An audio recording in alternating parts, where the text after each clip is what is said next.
What's up? For the delay, guys. I was trying to get the PowerPoint loaded up for tonight. And it's So I being hope a everybody. biatch. As always. Hey, I got an echo. Okay, hang on just a second. Let me see if I can fix that. Hold on a minute. Okay.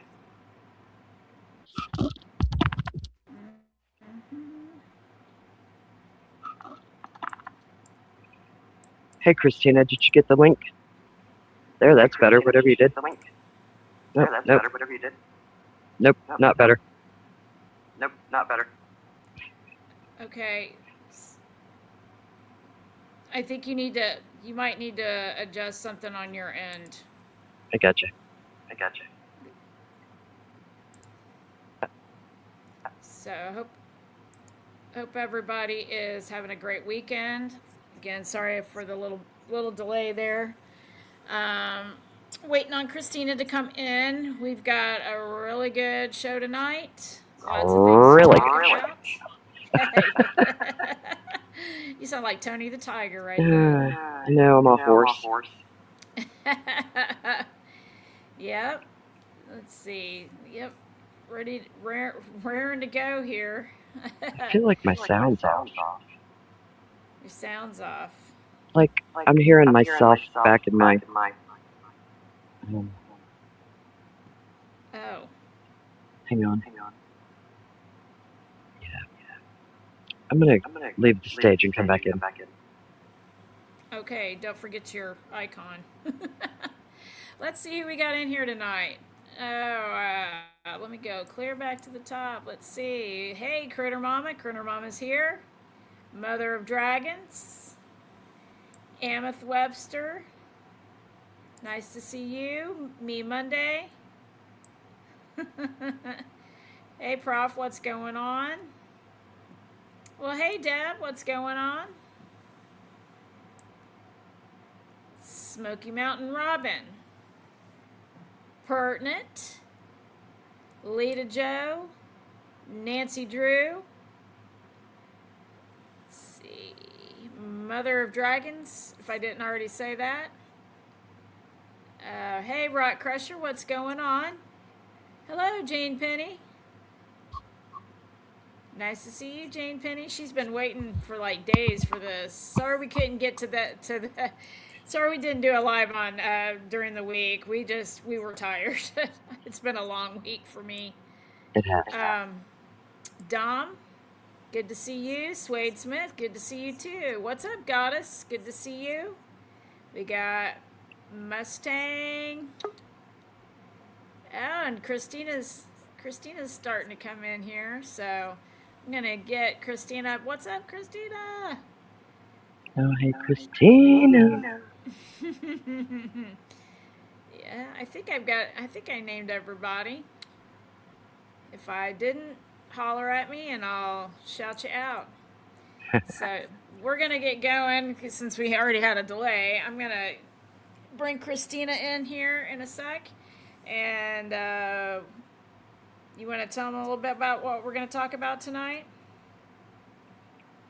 Me? Well, yeah. Oh, maybe. I still don't know what's going on with my sound. Well, Do I sound all right to you? You do to me. You do to me. What's up, Big JD? Let's see, Big JD kiss cam. Hello. All right. You don't have your YouTube on in the background, do you? I don't believe so. Let me check.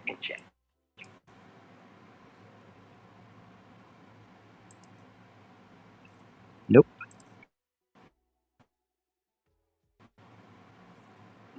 No, Okay. I'm good. That's curious. Yeah, I'm still Okay. echoing. I'm gonna leave. Bye. Well, let me. Bye. I'll be back. Okay. I'm gonna leave. Bye. Oh I'll be back. Okay, I'm gonna go ahead and bring Christina in. Hey, Christina. Hey, artist. Hey, chat. Hey, what's up, lady? Hey. How's it going? Oh, it's going all right. Am I How about echoing? Because I you? feel like I'm echoing. Oh my gosh, you all are echoing and I'm not. That's That's really weird. Let me put a pair. Let me put my headphones on and stuff. So maybe that'll help. So hang on just a second. all right.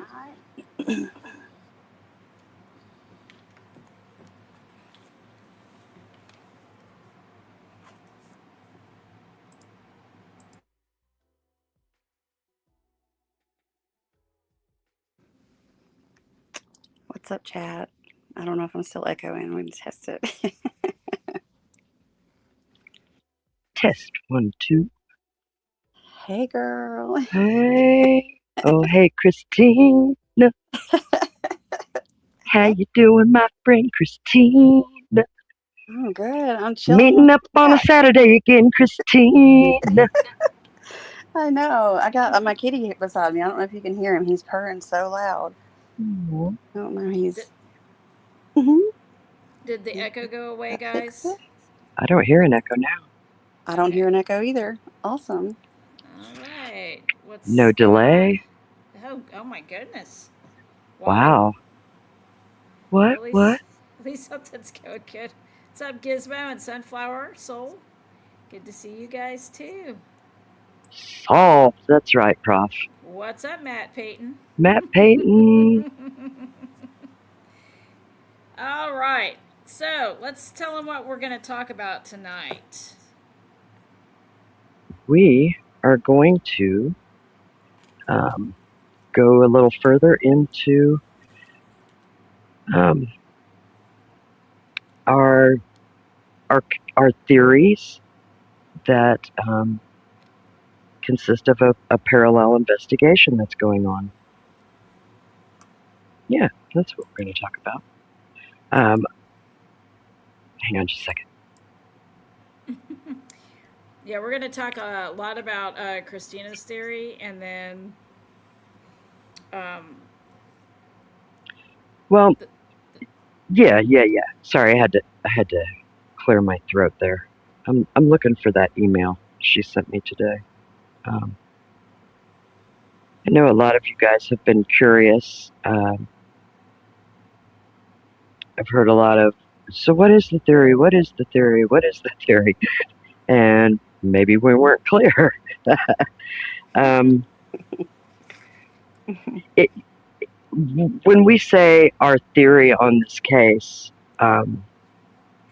it's just kind of where we are at this point with the information that we have and what we believe that is telling us. It's not a case solved, here's who done it necessarily. It's the theory is based off of why the investigation unfolded the way that it did, why the evidence is can't be authenticated, Mm-hmm. and why we believe ultimately that Rick Allen became a patsy for the state of Indiana. Yep. Very much so. So, New Day and I have had a long running theory for a long time, and it's basically coming from trying to understand and try to decode what Iva Apophis was saying.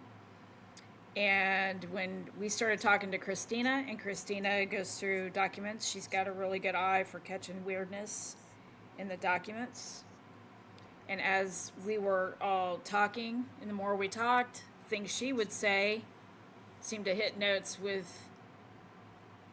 with our long running theory that we've kind of been working on and Well, trying it's kind of to. like these other areas that we've looked at, like the geocaching. For Right. instance, we've really looked at that. We know there's a lot of things about it that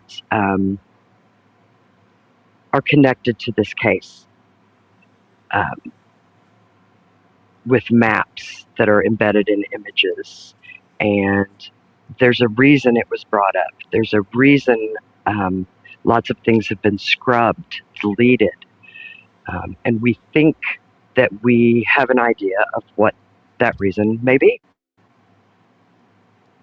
Mm-hmm. Um, Basically, Yes. the the theory is that when we combine all of our research, and then look at the documentation, the transcripts, the depositions, the reports, the phone data, the all of it that we can get our hands on. Basically, the theory is that there was an intersection of institutional corruption and containment. Is that right, Christina? Absolutely. That is exactly what I believe. Cross paths with something going on there, I think, at the High Bridge. Yeah. So um, we've talked a lot over the last few weeks. Um, Spent a lot of time discussing things, sharing information, going back and watching stuff each on our own, and um, then when things pop out to us, we contact each other and say, "Hey, look at this. What about this? How does this fit?" And it just seems more and more and more things, where these things like the geocaching and things like that, we knew that they fit somewhere, but it never connected until Christina came along with this parallel investigation. So I had her just kind of put together a summary for us today. Both of you ladies are just a godsend. I don't know what I would do without either one of you. I certainly wouldn't be doing lives. That's for sure. But Can I she, answer this yeah, question for yeah, Gizmo real absolutely. quick? Go ahead, Gizmo's artist. asking, well, she addressed it to you, but how did you figure your map out? Are you talking? So let me answer the question about the maps. First, let me ask you: are you talking about what map are you speaking of exactly? Gizmo, if you tell me, I can tell you, give you I, an I answer believe on that I one. believe So Gizmo if is you're probably referring to the geocache maps, but we'll wait and see. okay, all three. Thank you, Gizmo.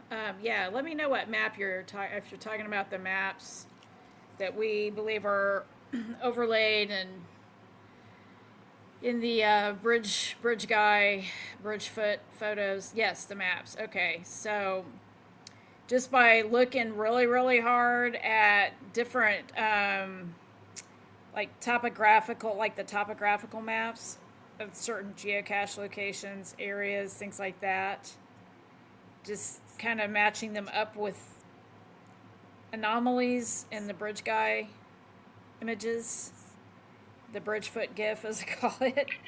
Um, Paying a lot of attention to EOA and just, you know, totally understanding what his background is and what he would have been looking at.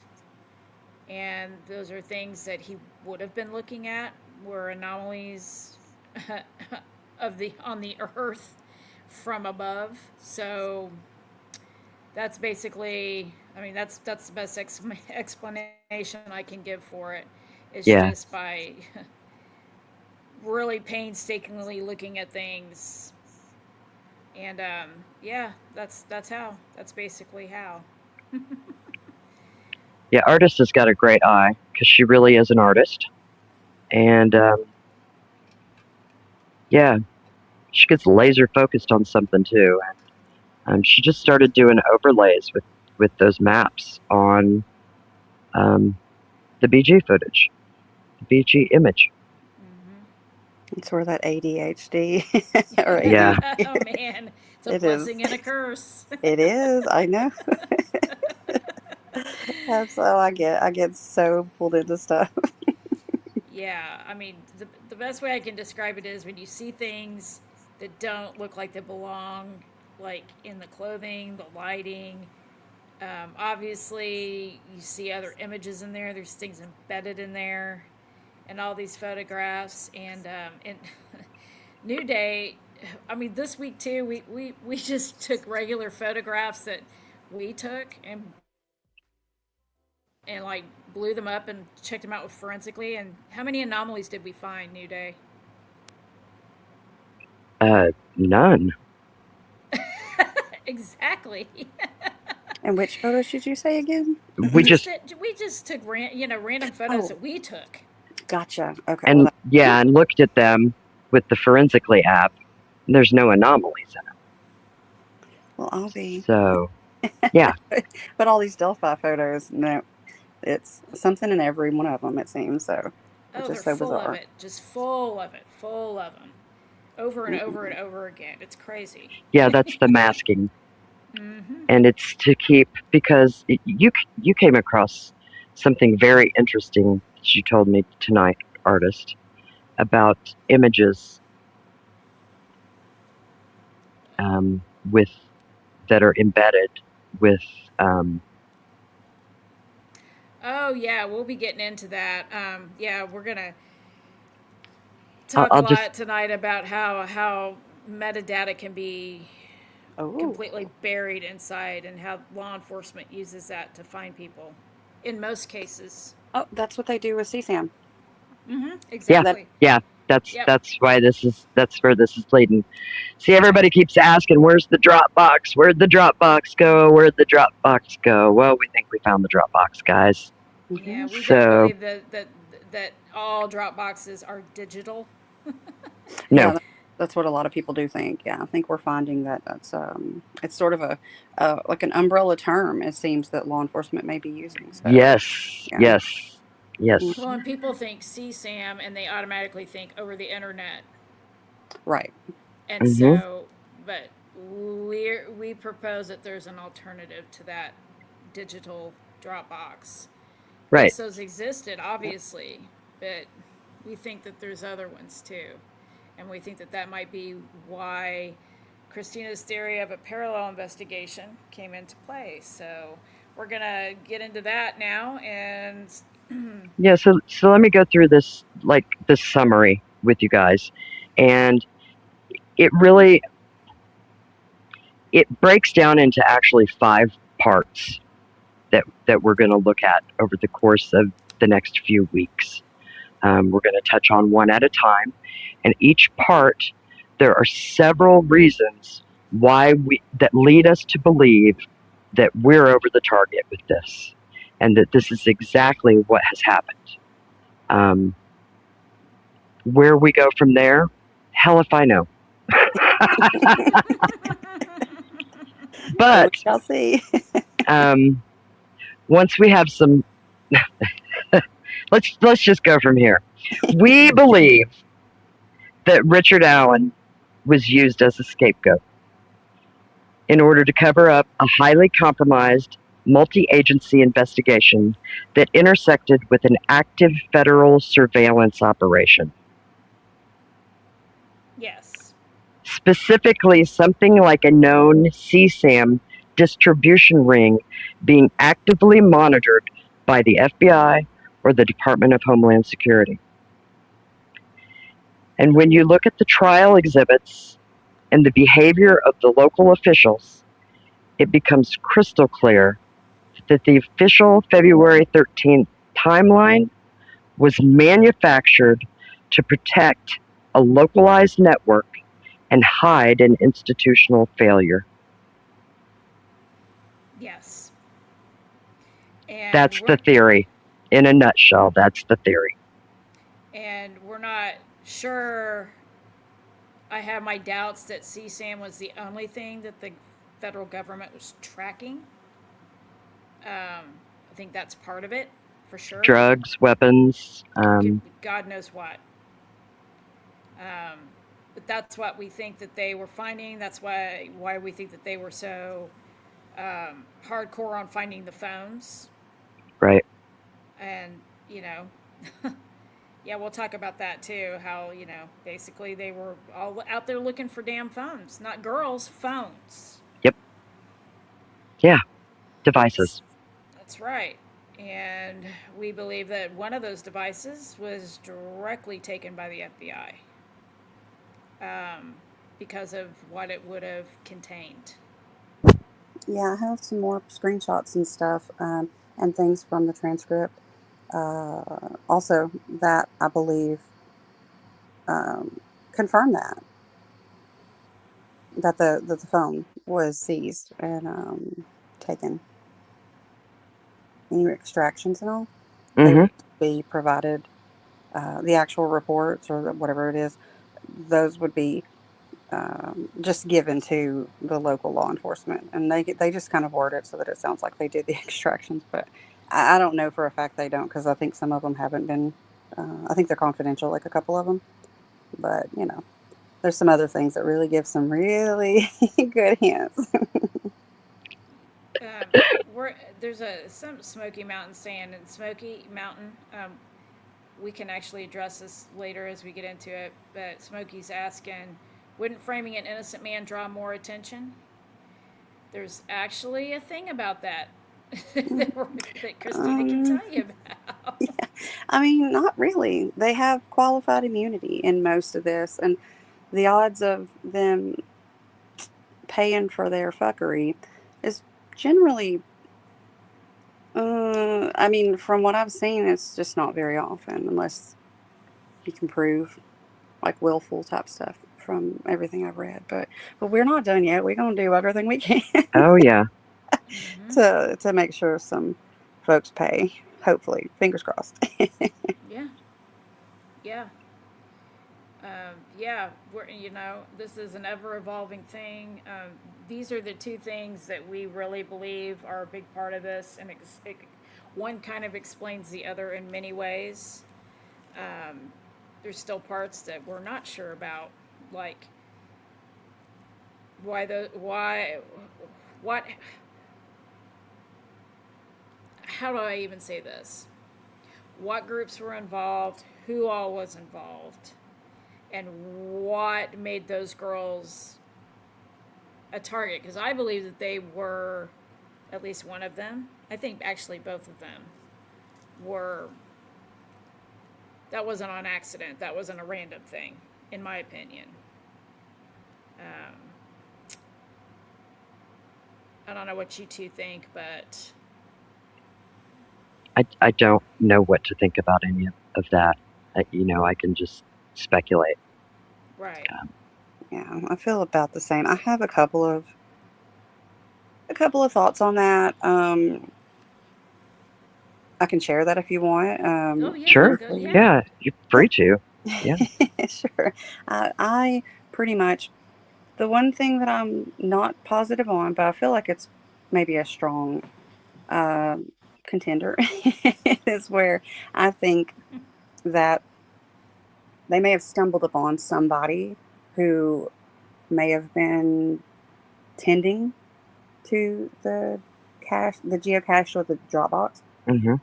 And if somebody were there either picking up something or dropping it off, you got people Yeah. set up all over the perimeter, it seems. You got, Well, that's and what Carrie told us from the beginning, wasn't it? and She. that's what the article said too, Yep. Yeah. like the newspaper. Yeah, I think that's possibly what happened. Because imagine this: if you're doing whatever this could be, trying to drop off a phone or pick up one because you're some filthy pervert out here. Well, guess what happens when some two girls come walking up with their cell phone out, like waving it around, recording? Yeah. You would And that's probably panic. yeah, that's a possibility for sure. That there's always been the rumor that they happened upon something, hmm and Yeah, that's very possible in both of these, in like this scenario, for sure. yeah. I flip around on like what I think could have happened, because then when you have certain people there, but I have another theory, but I'm not going to go into that because I'm not sure if we're going to go into that later. So I'm just going to hold off on that. So, Okay. New Day, do you want to go through? So Christina sent us like an outline of her theory.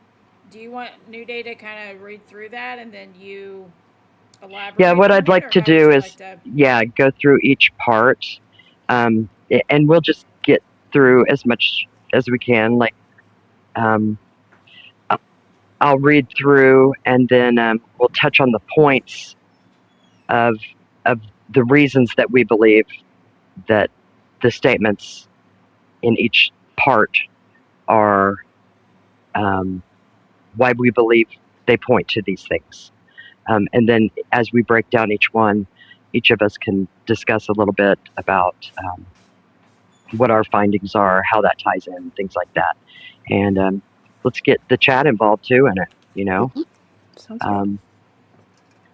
So, like I said, there's actually 5 parts to this, how it breaks down. And part 1 is the split timeline, the geocaching drop, and the phone intercept. Okay, the state's case depends entirely on the strict timeline anchor of Monday, February 13th, 2017. We all believe that this timeline is false. It's fabricated, and it's based on early digital footprints and on geocaching logs that have since been scrubbed from the internet. We also believe that Liberty might have been abducted on Saturday, February 11th, and Abigail possibly on Sunday, February 12th. And the reason for this is if we consider the things I have Apophis been trying to convey to us for around 4 years now, we've got our first point is the geocache drop theory, that the girls were active in geocaching. We know they were. They visited the Monon High Bridge cache coordinates on the weekend of the 4th and the 11th, and that's according to Kelsey in her James Renner interview. Mm-hmm. Then we have the notorious manacle laughing that goes on during that interview. And we believe that this specific geocache could have been being used as a physical dead drop zone by CSAM trafficking network that was tied to Kagan Klein's Anthony Schatz profile, along with the Emily Ann profile and all the other profiles he was running. So then basically taking physical objects to the geocache, also known as a Dropbox, and leaving burner phones, USB plugs, SD cards, the whole. And that way there's no risk of being caught sharing them online on the internet, or it lessens the risk. We know he was gathering content. Mm-hmm. I think it's possible he was also picking up content from those boxes. I do too. Yeah, I don't think he was the top.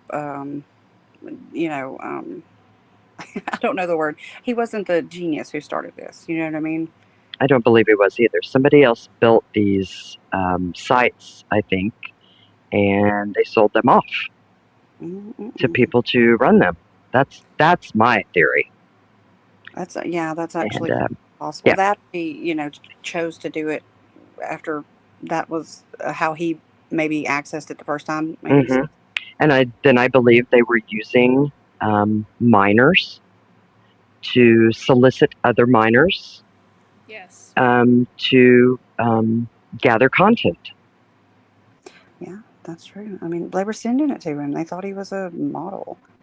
I mean, Well, it's some of them were sending it to him, but I think a lot of them were sending it to each other too, weren't they? Mm-hmm. And how many of those possibly. miners were using the same profile, fake profile? There were several. There were. It was in one of the reports or in one of the interviews. There were. Well, I say several. There were more than several young. As far as I know, it was only females. from around, like, I don't know if they said Carroll County. I don't think they did, but they probably just wouldn't do that on purpose. But they said from surrounding areas, they had identified many of the girls who I, I probably let their families know, maybe like they were a part of this and their Hmm. children's images. But yeah, that was said. So that yeah, they were talking, or whoever was talking to. And I Yeah. think you had some of these kids also using those Hmm. profiles. But obviously, Kelsey admitted to catfishing her sister and Makes you was wonder. using these profiles to solicit things. She was on there And deleting I stuff, don't wasn't think it's she? do what now? She was on there deleting stuff, and I don't Yeah, know that we ever found out what she was doing yeah. necessarily, other than like supposed to messaging him. Yep. That didn't throw up any red flags. No, So, not at all. No, not at No, all. yeah, wow. none at all. Yeah, none at all. Yeah, Plus, she had all the passwords I to the think she did. accounts. Yeah. So, there's that. Yeah. And listen, guys. Christina. Oh, hey, Christina's been shadow banned. Oh, So yeah, we Christina. we are hitting the mark on this. Yep. Um, Yeah, tell him about your shadow ban there, girlfriend. Yeah, I don't know what was up. I couldn't. It wasn't pulling my username and stuff up on Google. I was like, that is the weirdest thing ever, and I had to try to figure that out. And it appears that my account would maybe shadow banned, like where it's not going to be pulling up as either as often or I don't know. yeah, it basically means yeah, you guys need to go to Oh Hey Christina if you're not subscribed. Subscribe. Um, watch her stuff. Be sure and smash the like. Share it if you're so inclined. Leave comments on it. All of those things will help with the algorithm that they are messing with by shadow banning her. Yeah, that's what it Yeah, makes me think of. yeah. That You it always won't know pop up. when you're right over the right location. X marks the spot, I guess, so to Hmm. speak. Right. I hope it's not like a. Yeah.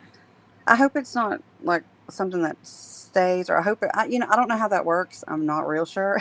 Just know, like it was so weird. It was like Google Well, too, so I don't know if it's popping up here on YouTube. Hopefully it well, is. look, we got 51 people watching right now. Nice. Hey guys. Y'all have a YouTube channel. Share, share it. All this stuff. We want you to share it. Yeah, We want you to share it. We want you to share Christina's stuff. yeah. Yeah. Share prop stuff. Share Monday stuff. Share Mustang stuff. Share everybody's stuff. If you got a channel, post it up there. We'll come and like your stuff too. I mean, let's keep the conversation going. Let's keep sharing the information. Yeah, this is a theory I don't think that um, they really want talked about. No, they don't. Yeah, And why unfortunately. is that, Christina? Well, I mean, I kind of like the theory that we've discussed. I think it's because of this larger investigation that occurred, and it's to protect, I think, themselves, local law enforcement, Hmm. for whatever they've got going on that we don't see. To protect the integrity of the cops. I've learned, whenever you're hearing that, it's it is very rarely to protect the integrity of the investigation, because the way that our like government is set up, it's supposed to be transparent. Like it's supposed Hmm. to function that way. So when you hear them saying that they need to keep something completely quiet, they can't talk about it, can't share any information, it's BS. Yeah. It's the way I see it. Well, I was watching some other things yesterday, Hmm. and there's a couple attorneys that I follow that um, give advice on um, what to do when you get pulled over, things like that. I love that. Yeah. Um, and my youngest um, boy will be 16 in October, and he's already taken his driver's ed, and and all of that. He just has to turn of age in order to Right. secure his permanent driver's license. Mm-hmm. So we've had a lot of talks lately about how to handle yourself, what his rights are, what the law is. Well, right. They don't know those things. No. They're damn sure not taught in school. But what I found watching some of these videos, and what I realized is that, and I'm guilty of it too, but I had to check myself because I forgot. I really forgot that in this country, people are presumed innocent until proven guilty in a court of law. And so if we intend to see change, then we have to be that change. And so as citizens, I think it's important that, at least for me going forward, that I don't judge people right off the bat anymore when they've been detained or arrested. Right. Right. We as citizens and they as our countrymen, if everyone, every citizen would just automatically presume innocence on any detainee, law enforcement would change. That's like basically the foundation of our, like, the principles of our Constitution. It is. That's what it's supposed to be, that we don't automatically trust the government. No, we don't trust the government, but we are the government. Exactly. It's supposed to And be. if citizens would start doing that, instead of automatically pointing the finger and saying, yeah, they're a piece of shit, look at that, And of course, I know not everybody will, but if we would treat that presumption of innocence like the gold standard that it should be, right, and offer that to everyone, we would see the law enforcement turn back to civil servants, right, instead of militant enforcers. Exactly, because there has to be checks and balances. And if our government ends up with too much power, they already have too much power as it is. They've given themselves just over and over through statutes and laws and things that they passed, all to supposedly protect us. And I mean, there are things that are good, but when you don't have the checks and balances, whenever citizens hold these people accountable, which means you have to use your voice, you have to speak out. And like you said, you can't just presume everyone is guilty, because the biggest thing that I hear from people is, well, I mean, the police wouldn't arrest them and put them on trial if they weren't guilty. It's like, oh, no. Like, one of the things that I think is really interesting, there's a study from the University of Michigan. It's a really good study, and I forgot the name of it now. But what was most interesting to me about it was that since I believe it was 1989, there have been, at this time, it was 2020, I believe, 2,997, I think, exonerations. Now, not people who say they're wrongfully convicted or they get out on a technicality, like actual wrongful convictions. Yeah. And yeah, the percentage of them that had official misconduct, like prosecutorial misconduct, like witness intimidation, things like that, not by like strangers, but by like prosecutorial, like the prosecutor, law enforcement, etc. It was 90% of those exonerations. Wow. Yeah. Wow. And these are exonerations that's happened. These people are free, not, in progress or technicalities. And that blew my mind. Yeah. It's really sad. Yeah, Hey, but I agree with you. Pert has a good question. Honest question, she says. Mm-hmm. Was there anything in the BG video that would have jeopardized the investigation, as Holman stated to Hannah S? Yeah, the BG video would have jeopardized the investigation. That's why we didn't get to see it until after they convicted Rick. And we It's don't not even know if real. that was real. Yeah. It's not real. That's It's not why. real. That's why. Yeah. That's why it would have That's jeopardized. that's Hmm. my answer too. Yep. You know, Pert, it is said that I don't know if it's true what that leaker said years ago.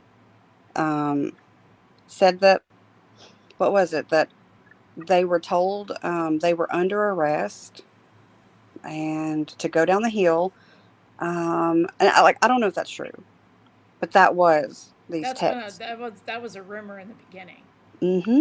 By that person who was like on, I think, Facebook or something. They went by the name Lee Oh, the Kerr. leaker Mm-hmm. leaks. Yeah.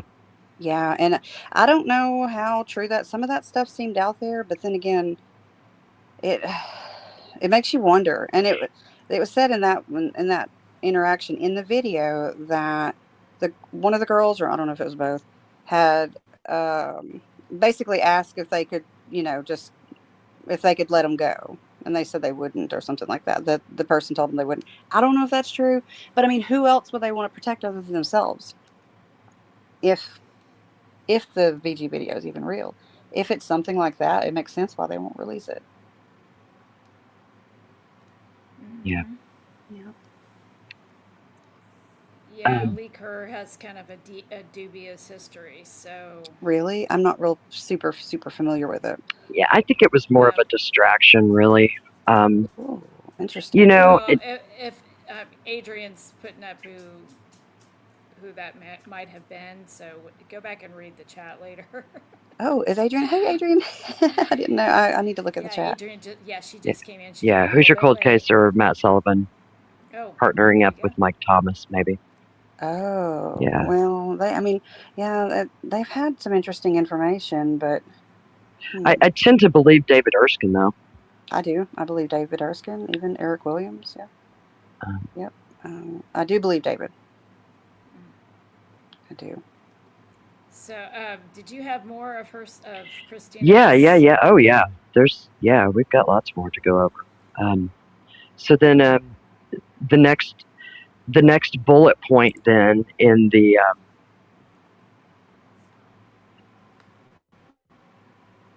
the state having to anchor the timeline and everything um, is that the 2017 intercept. We believe that either the Department of Homeland Security or the FBI were already running an active digital wiretap or a honeypot over the exact geocaching drop or the area to track the trafficking ring. So they're looking they're tracking this ring of CSAM trafficking that's going on. And this would explain why federal agents showed up at a local township meeting early on February 13th, announcing that the girls were missing, long before a standard local missing persons protocol would involve federal mobilization. And this is according to Dan McCain's testimony during trial. And do you have that, artist? That's the thing that Or is that the thing you couldn't get I pulled up? two things I did not put in here that Christina sent, and that was one of them because I I didn't know we have were. it. Oh, Yeah. okay. Well, If go you want me ahead. to read it or Yeah, something, I Yeah, yeah. can. Go right Sure. ahead. yeah, Yeah. absolutely. And I Yeah. apologize. I didn't think No, that. you're I didn't fine. know it was going to tie in here. So yeah, go Oh, no, ahead. no, it's okay. I just happened. I was like, oh my gosh, there it is finally. Because I've been looking for all the things that go along with this. So let me get it. I got it right here. Um, oh man, I got something really funny from Mr. Baldwin too. I'm going to share probably, just maybe in a post, maybe in a day or so, that I just finally ran across again. Okay, so let me see. I have it here. I just got to find it in my little list. You're fine. Yeah, go right ahead. Here it is. Okay. Okay, so okay, so this was during the direct examination of David McCain during the trial, and they had asked him, "Did you hear any kind of unusual sounds or noises at all while you were out and about on the trails?" And he says no, and they said, "All right. So after you left the high bridge and the trails, what's the next thing you remember?" He says he stumbles over it, and they said, "Okay, after you left, You had gotten in your car and you had gone wherever you'd gone. What's the next thing you recalled? And he said, well, I went home, I suppose. I don't remember that. What I do remember is that evening, I was at an HHI meeting at the Canal Center, and some agency people, I don't know what agency they were from, but they came by and they were saying that they were investigating some children that, and we all got kind of concerned at that point. And then I was really concerned too. That was about 7:30, something like that. It's like such a weird response. He didn't say anything about the kids actually being missing yet. Yeah, he just kind of some Stumbled over it. girls. Yeah, And then he says, "Here, let's see." It goes at some. They ask him at some point, "Did you either go to law enforcement, or law enforcement come to you?" Because either they had learned you had been on the high bridge or on the trail, or just because you wanted to let them know. Did one of those two things occur? And he says, "Oh, I wanted to let them know. I'd heard of the murders, and I offered. I think I called the sheriff's office and said that I had been out there that day." So think of that. They came to a meeting and said these girls were missing, and he didn't tell them he was at the trail that day. yeah, he waited. Mm-hmm. If I remember correctly, he waited after Daniel Pearson told him he was there. I think Well, that so. would have been a few days, because he said it was like 3 or 4 days later. Hmm. There's another transcript part, but I don't have that one. I mean, I have it saved, but it's not here. Yeah, but that was what blew my mind, was that he said, first off, think of this.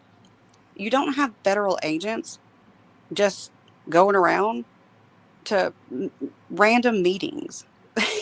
How would they even know there's a meeting for the Heartland Hoosier Yeah. whatever? The Yeah. Hoosier Heartland, yeah. What are the chances that they? Okay, so they're having what is that? A Heartland Heritage? Is that what that was? Meeting. Hmm. So Yeah. they're Yeah, I having always this get the names. Yeah. meeting, Mm-hmm. and these, I assume, FBI agent. feds came Mm-hmm. in Right. and wanted to know, I guess, if anybody had seen anything. Or now, why would they pick that? It's a freaking basically a business meeting, you know. No, they're in there trying to get that grant written and post dated before Right. anybody finds out. So to me, that's Yeah. curious. That means, to me, that says Mm-hmm. that they saw something, footage, or they knew. To me, it's like they knew that somebody in that meeting was out there on those trails. Oh, exactly. I mean, Yeah, absolutely. Yeah. Yeah, why would you wouldn't randomly just pick? I mean, it's not like they go through the town and see a light on in a building and they just go in there. Look, that looks like some nice fellas in there. Let's go over here. Exactly. They look like some. Exactly. You know. Well, you think though, these people, remember, I think this goes into it, what New Day is reading, but if you think of that, it's like, how would these agents know to be going to talk to people at this meeting? And where do this many, they don't just show up. Like, what's up, local pals? It's like, they don't do that. Like, they don't. Like, if Yeah, they're it's weird. requested. Yeah, that's Exactly. weird. And they would be going to talk to them for a reason, which makes me wonder. But I'll let you finish. I'm not going to keep going on about that, because I think you go into that too. I don't know. I'm so lost right now. Oh, wait, I just found it. I pulled it There back you up. go. Okay. So then we've got the silencing the geocache trail, where Artist and I, actually, it was Artist really, made a really great observation during the James Renner interview with Kelsey. After Kelsey mentions the geocaching weekend during this interview at the Blue Moose restaurant, yes, I said Blue Moose, Michael Osbrook. He likes when I say Blue Moose. He doesn't understand it, but I'll say it once more for him. Blue Moose. Here, I'll Anyway. say it too. Blue moose, blue moose. Okay. So he's doing this interview with her, She tells him about the geocaching. You all have seen it. Have you ever been geocaching? That's what we used to do. That's what we did the weekend everything happened. What? Well, not the weekend before and the weekend right before, all that stuff. Well, after she says that is when the gentleman who we've identified as Patrick Clausen, who is one of the volunteer firemen, um, makes his move and he starts walking towards the door to exit. As right before he does, he's on his phone. And after he exits the Blue Moose, within 30 seconds or so, Kelsey's phone goes off. And James Renner says, "Do you need to get that?" And it's her grandpa calling. And so Artist believes, and I tend to believe too after she picked it out, that, you know, this Patrick Clausen in the background heard her talking, panicked, made a phone call, and notified Mike Patty, and he intervened. It was like she was ordered to stop talking about the geocache excursions. And that was to prevent all of us from looking into the active digital trail. The geocaching website has since been wiped of all user logs and coordinates for that area, to manage corporate liability and sanitize the digital map. Ive Apophis still has them on his channel, though. So we've got copies of some of them. Some of them he has. Are you talking about the Monon High Bridge Yes. coordinate? Well, we have them as well. Yes, that's what I said. We have copies of those as well. Yes, we do.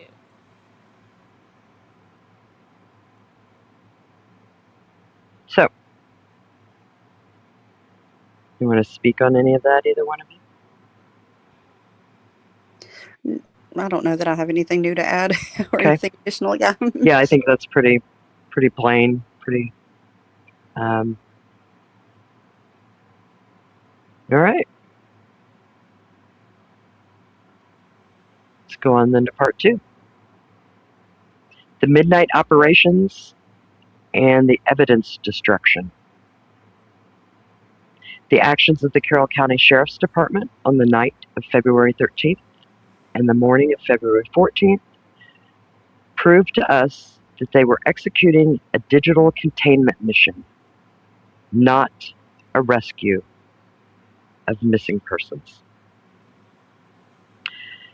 The 1:30 a.m. to 2:30 a.m. shift, the sheriff called off the search at 1:30, and then at 2:30, he ordered the fire chief to take lighting equipment back to the south end of the bridge, specifically to find the phone, not the girls. They knew the phone was actively pinging the network, and they treated it as a piece of tracking intelligence.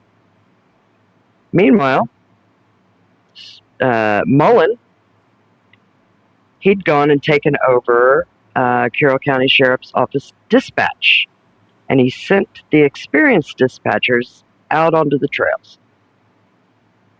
And that's what it looks like if we're reading the dispatch logs correctly, that he took over as dispatcher and sent them out. And then during the night while he was there, the only 911 dispatcher, the chief of police, Steve Mullen, explicitly told caller Taya Miller, when she called to report blood-curdling screams, that all the officers were busy and to call back if she heard anything else.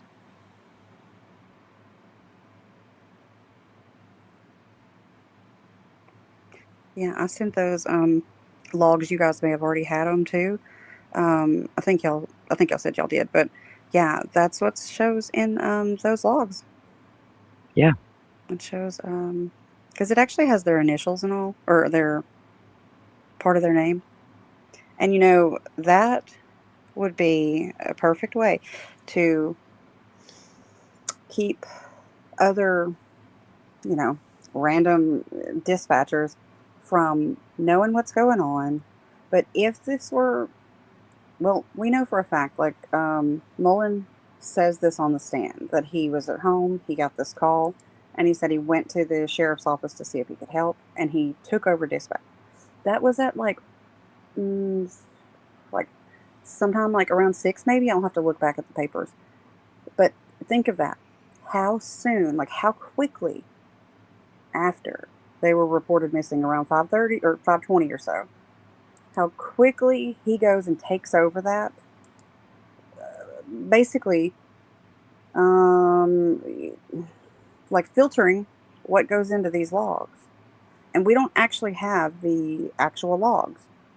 We have like a Word document that was entered in as evidence in this trial, which Yeah. blows my mind. Where's the rest of that document? There should be several other pages of official ones. The dispatch thingy and the CAD notes. So Everything good in the chat? Y'all playing nice? Yeah, there's a little bit of drama going on. Hey, everybody, just Yeah. Everybody's, just as long as you play nice and be kind, everything will be all right. Yeah. Yep.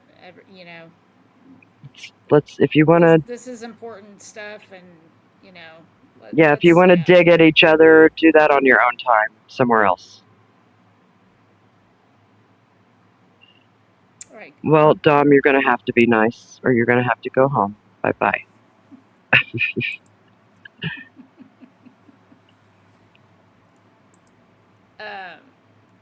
Yeah, so then, do you have something to add to that, artist? Sorry. Oh, no. I was just going to tell you to, go ahead. So, the 5 a.m. in the middle of the woods, the laptop extraction that we believe happened. The local news cameras captured several firefighters that looked like they were forming a human wall in the woods and deliberately shining flashlights into the camera lens to blind it. When the lights dropped, the footage reveals what appears to be someone squatting over a laptop or something with a screen, while another man is shining a light down onto the keyboard. This could be an off-network physical cellular extraction or a drive test being conducted to pull real-time data before outside state agencies arrived. This would be illegal unless law enforcement had already secured a warrant, and we know they probably did not. But this would also explain why Judge Gall didn't allow the geofence or the phone data in during the trial. Now it all makes sense. Yeah. And Prof said that in the last live, in his panel. That's where it really clicked for me. Like, it's like, I'll be damned. That makes sense. Yeah. Like it does. Yeah. Which is sad. It's sad because that really, I would think, exonerates Rick. But I don't know that we've heard for sure that his phone is on the records and stuff from earlier. But we wouldn't anyway, because if he says he's there earlier, they didn't try to expand it beyond like noon or 1 or something. It was ridiculous. Mm-hmm.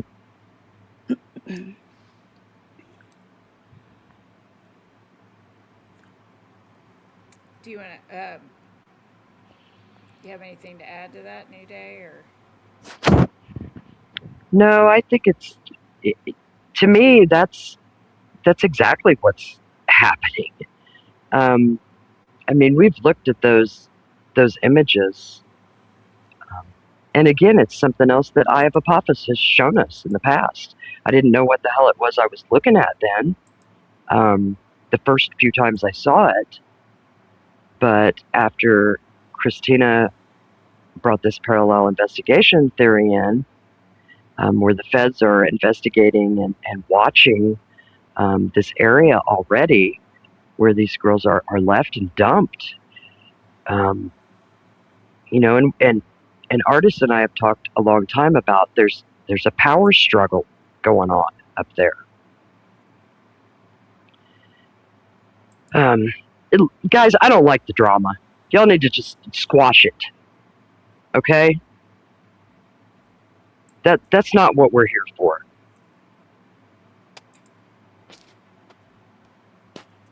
We're here to discuss this case.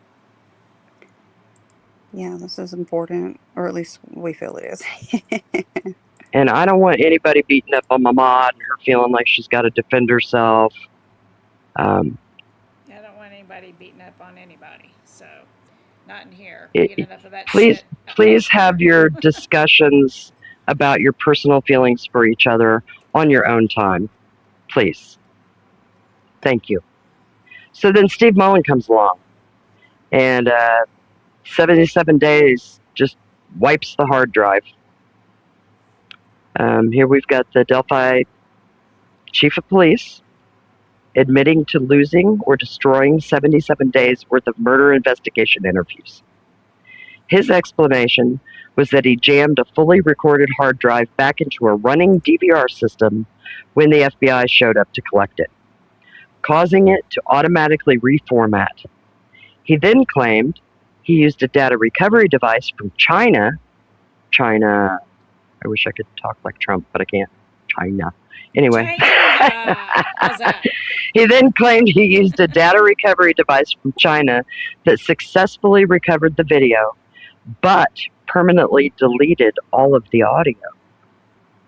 Crucially, these deleted interviews covered the first 6 days of the investigation and the months all the way to August of 2017, or thereabouts, and applied to the Delphi Police Department and REMC, interviewing sites, and one or two other locations. We believe these interviews were intentionally destroyed. China. Matt Payton's got it. Yeah. So what do you guys think? Are you finding any of this interesting? Are you? I can go ahead and get the slides up here too. Yeah. Let's see. I'm gonna take us all. I'm gonna put us. So all... 213. 213. Oh hey Christina.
Can you guys hear us?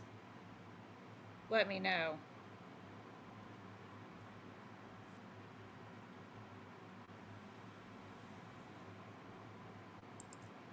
Yeah, I don't know. Can you guys hear us at all?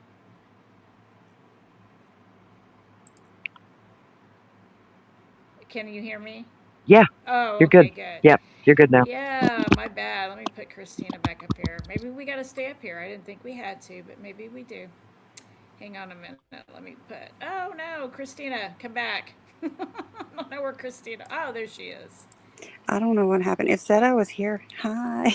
You're here. Hi. Okay, good. All right. I'm here. Okay, so let me start over.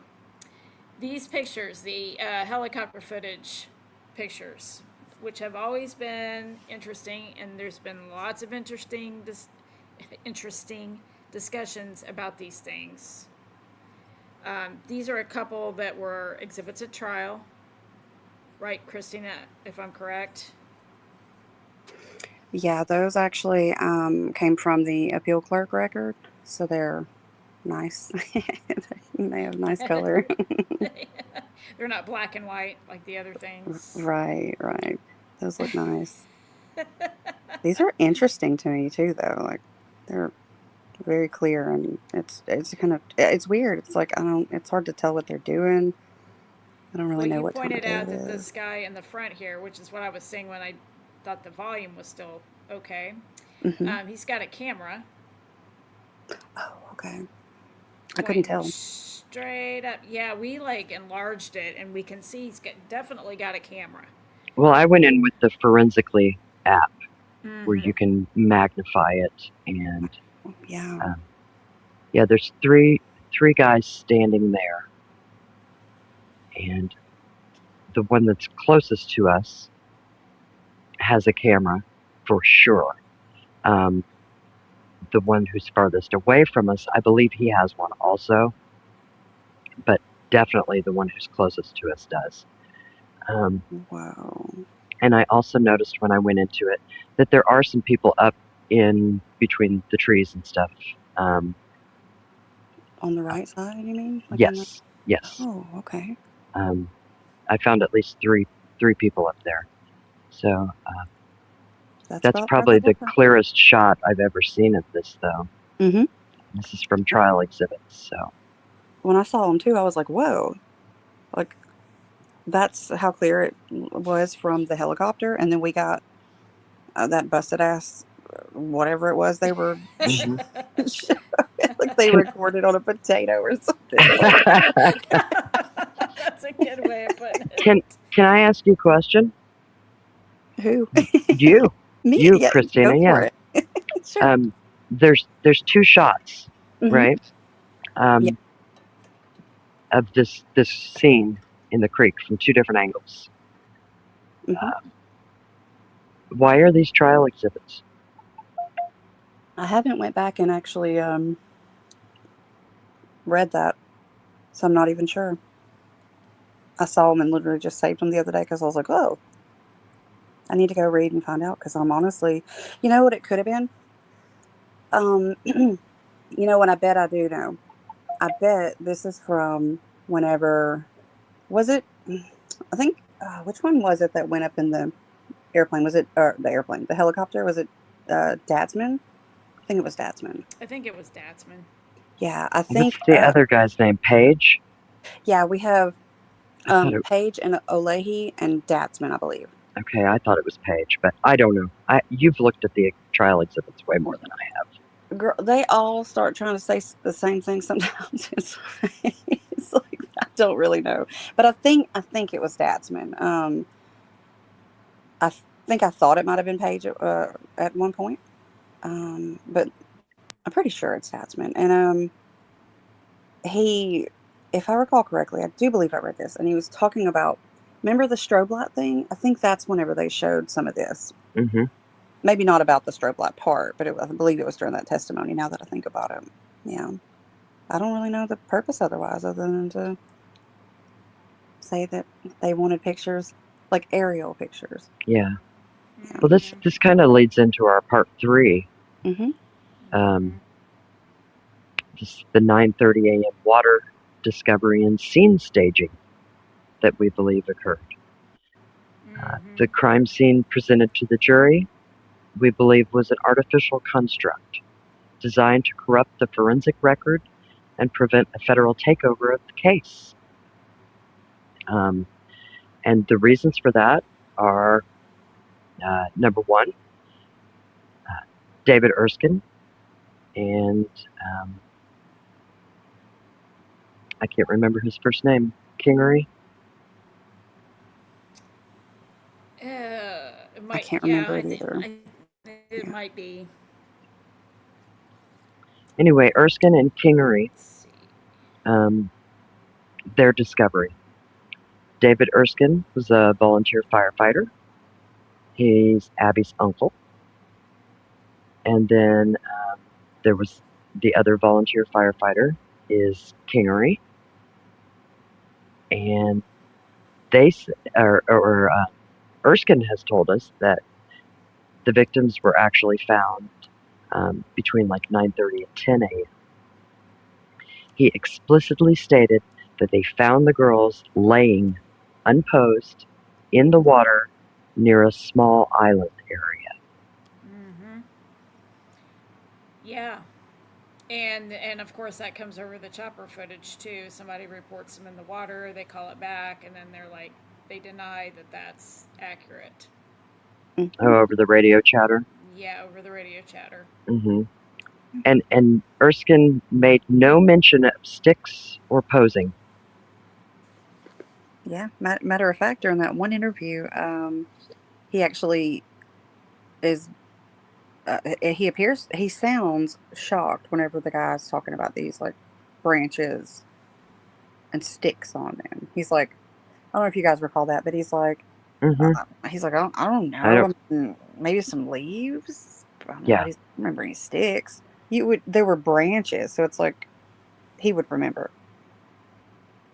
Yeah, some of them freshly cut branches. Twigs. Yeah, and they weren't twigs. They were, decent sized branches. Right. That one, like little twigs mixed in with that one. Mm-hmm. One of the ones that was on Liberty was like a small tree. I mean, it was. Right. It could have been good, like what, maybe 8 feet or more. Yeah. Because it extended above her body and or her head by probably at least a foot or, I mean, minimum probably 2 feet, and then down past her feet, like at least a foot or two for sure. It was huge.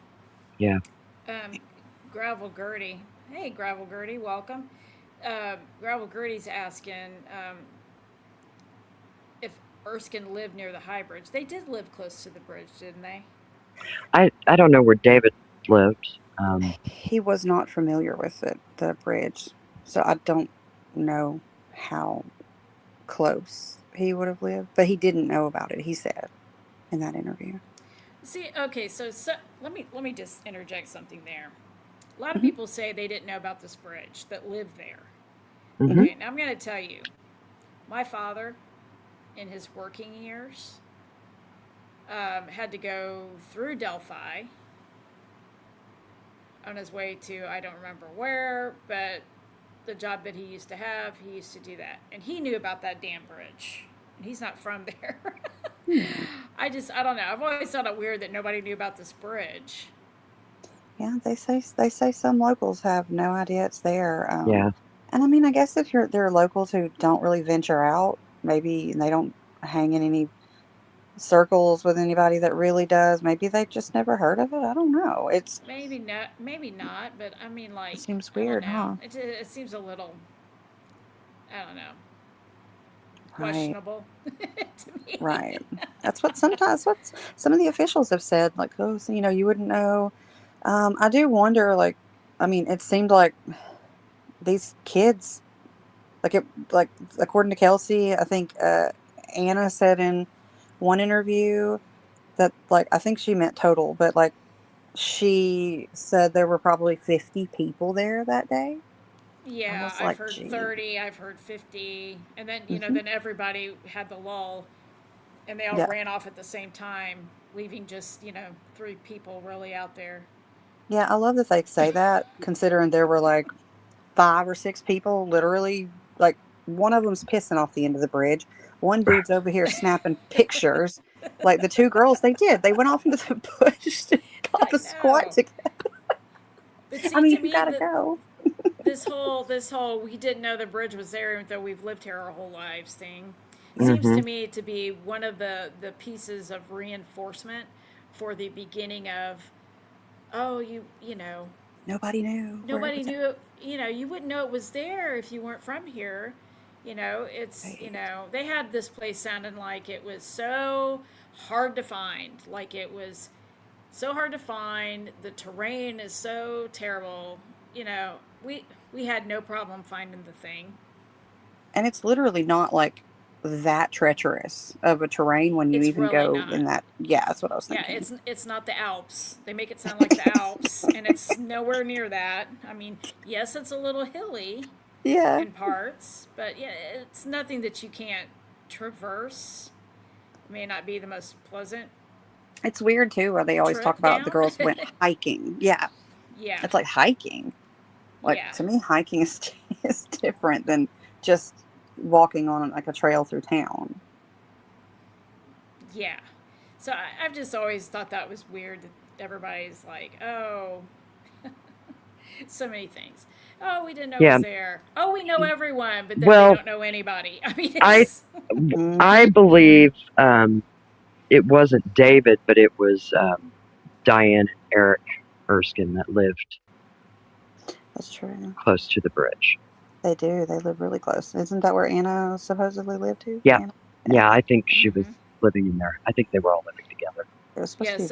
very close. Somebody Yeah. just said you can see the bridge from Anna's backyard. And yeah, you sure as hell can. In the Whoa. renter interview, you can totally see the bridge. You can see it. I mean, yeah. She doesn't live that far. Let's see.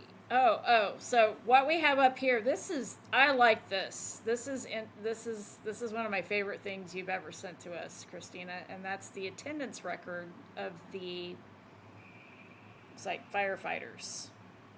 Oh, yes. Yes. And it doesn't even, like, have everybody listed, like Mm-hmm. Erskine and them, you know? Mm-hmm. Yes. So let's see. I'm gonna blow this up real quick so I can actually see it with my Yeah. eyes. I So know, we have right? the officers listed. Daryl Sterrett was, of course, present. Um, James Bishop, who's a deputy chief, he was not present. And this is on the 13th, correct? Yes, 213. I see at the top. So they say. So the officers there were Sterrett, who was the chief, Curtis Borden, who was the assistant chief, and Josh Dissinger, who was also an assistant chief. Then you had Dennis Randall, who was a captain, Patrick Clausen, who was a captain. And I'll remind you that Patrick Clausen's the one that took the strange picture of the base of the bridge and posted it on the 15th. Just reminding you. And was caught on the Mm-hmm. trail cam in the early morning hours as well. We have Doug Bender, who was a captain. All three of those guys were present. And then, my screen just went. There I'm it went. laughing at Sunflower Saul's comment. Sarah Oh Palin yeah. could see Russia from her backyard. So there's that.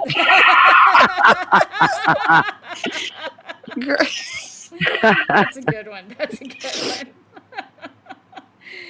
Then you've got several firefighters here: Jeff Cox, Justin Darling, Jeff Delaney.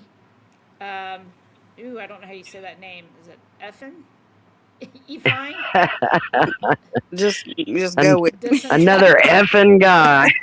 There you go. Effin Dissinger. I don't know how you say that name. Sorry, Effin Dissinger. I'm just going to say Effin Dissinger. I've never seen that name. I thought, man, never seen that name in my life. So I apologize if I'm saying that one wrong, but I'm just going to go with Effin Dissinger. Pat Hankins. Dustin Maggard. which is an And interesting now name. that is an interesting name because there was, I believe it was his mother that made some comments and posts and wrote. Prof showed it at one time that it was her son Dustin that found the girls. That may be Dustin. Is that that's not Kingery, is it? No, No, it's Dustin Maggart. Maggard. The Maggart guy? Okay, Mhm. okay. Mm-hmm. I can't remember the And other guy's name. Okay. And it's interesting because the gentleman who we have the photograph of that's walking with Joseph Bridge on the bridge, Right. that Chris Bridge, his mother, posted on Facebook, and she listed it as her son Joseph and Eric Williams, and that is not Eric Williams in that picture. Honestly, it doesn't look like either of them to me. I don't know how skinny the other Joseph person was. Like, to me, that other person looks slim. Still looks kind of slim. I know that face, but I haven't been able to place him yet. Right. I mean, Exactly. he was smaller back then than he is now. Who? Oh, I'm talking Joseph. about Joseph. Oh, yeah, I know that was Joseph, but that wasn't Eric Williams in that photograph. No, I agree with you on that. That it doesn't look like Eric Williams to me. It doesn't. He's not even really wearing what Eric Williams was seen wearing later on the. It's not him. Eric Williams is much taller than Joseph Bridge, and the guy who's walking with him on the bridge is near the same height as him. Yeah. And he has brown hair. He's a brunette. His beard. He's not a redhead. Right. And he's got like scruff too. Like, yeah, like, that's what surprised me what I was looking at today, that that Eric Williams, I think we've all, or at least me, I'll speak for myself. I have always thought that Eric was a friend of like Anna, not a family member, but like a friend. And David or Eric? Eric. Yeah, Eric. It's her stepbrother. No, it says in this interview that I was listening to earlier that he's not. You know who he said he was there with? Fuck, the bridge guy, the Adam guy. He said he was a friend of his. Eric. Wait. Eric? Mm-hmm. Eric Erskine is married to Diane Erskine. No. Who is Anna's mother and stepfather. No, Eric Williams. Oh, Eric Williams. Okay. Woo, I'm like, slow down, girl. Woo. I think you moved on to an Erskine, and I was still stuck on the Williams. Eric Williams. All right. Yeah. Say that again. Girl. Yeah.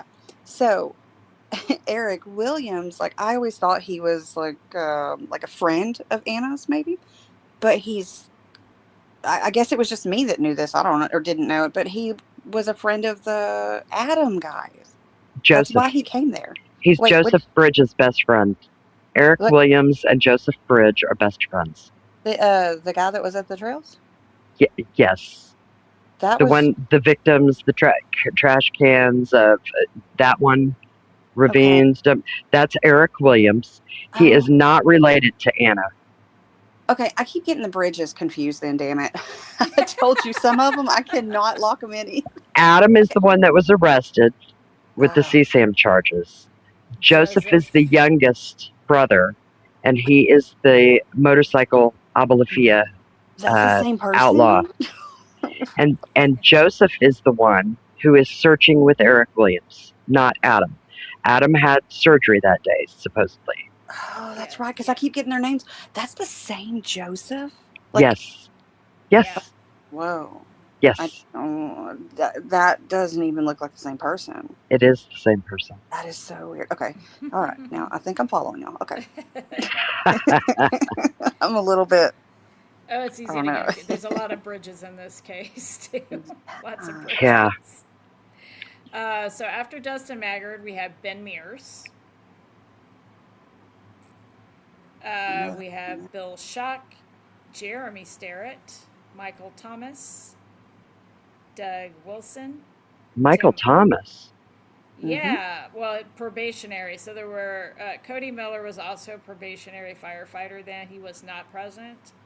Michael Thomas was present. He was a Do you know who Cody probationary. Miller is? Yes, Anyone? and Anyone?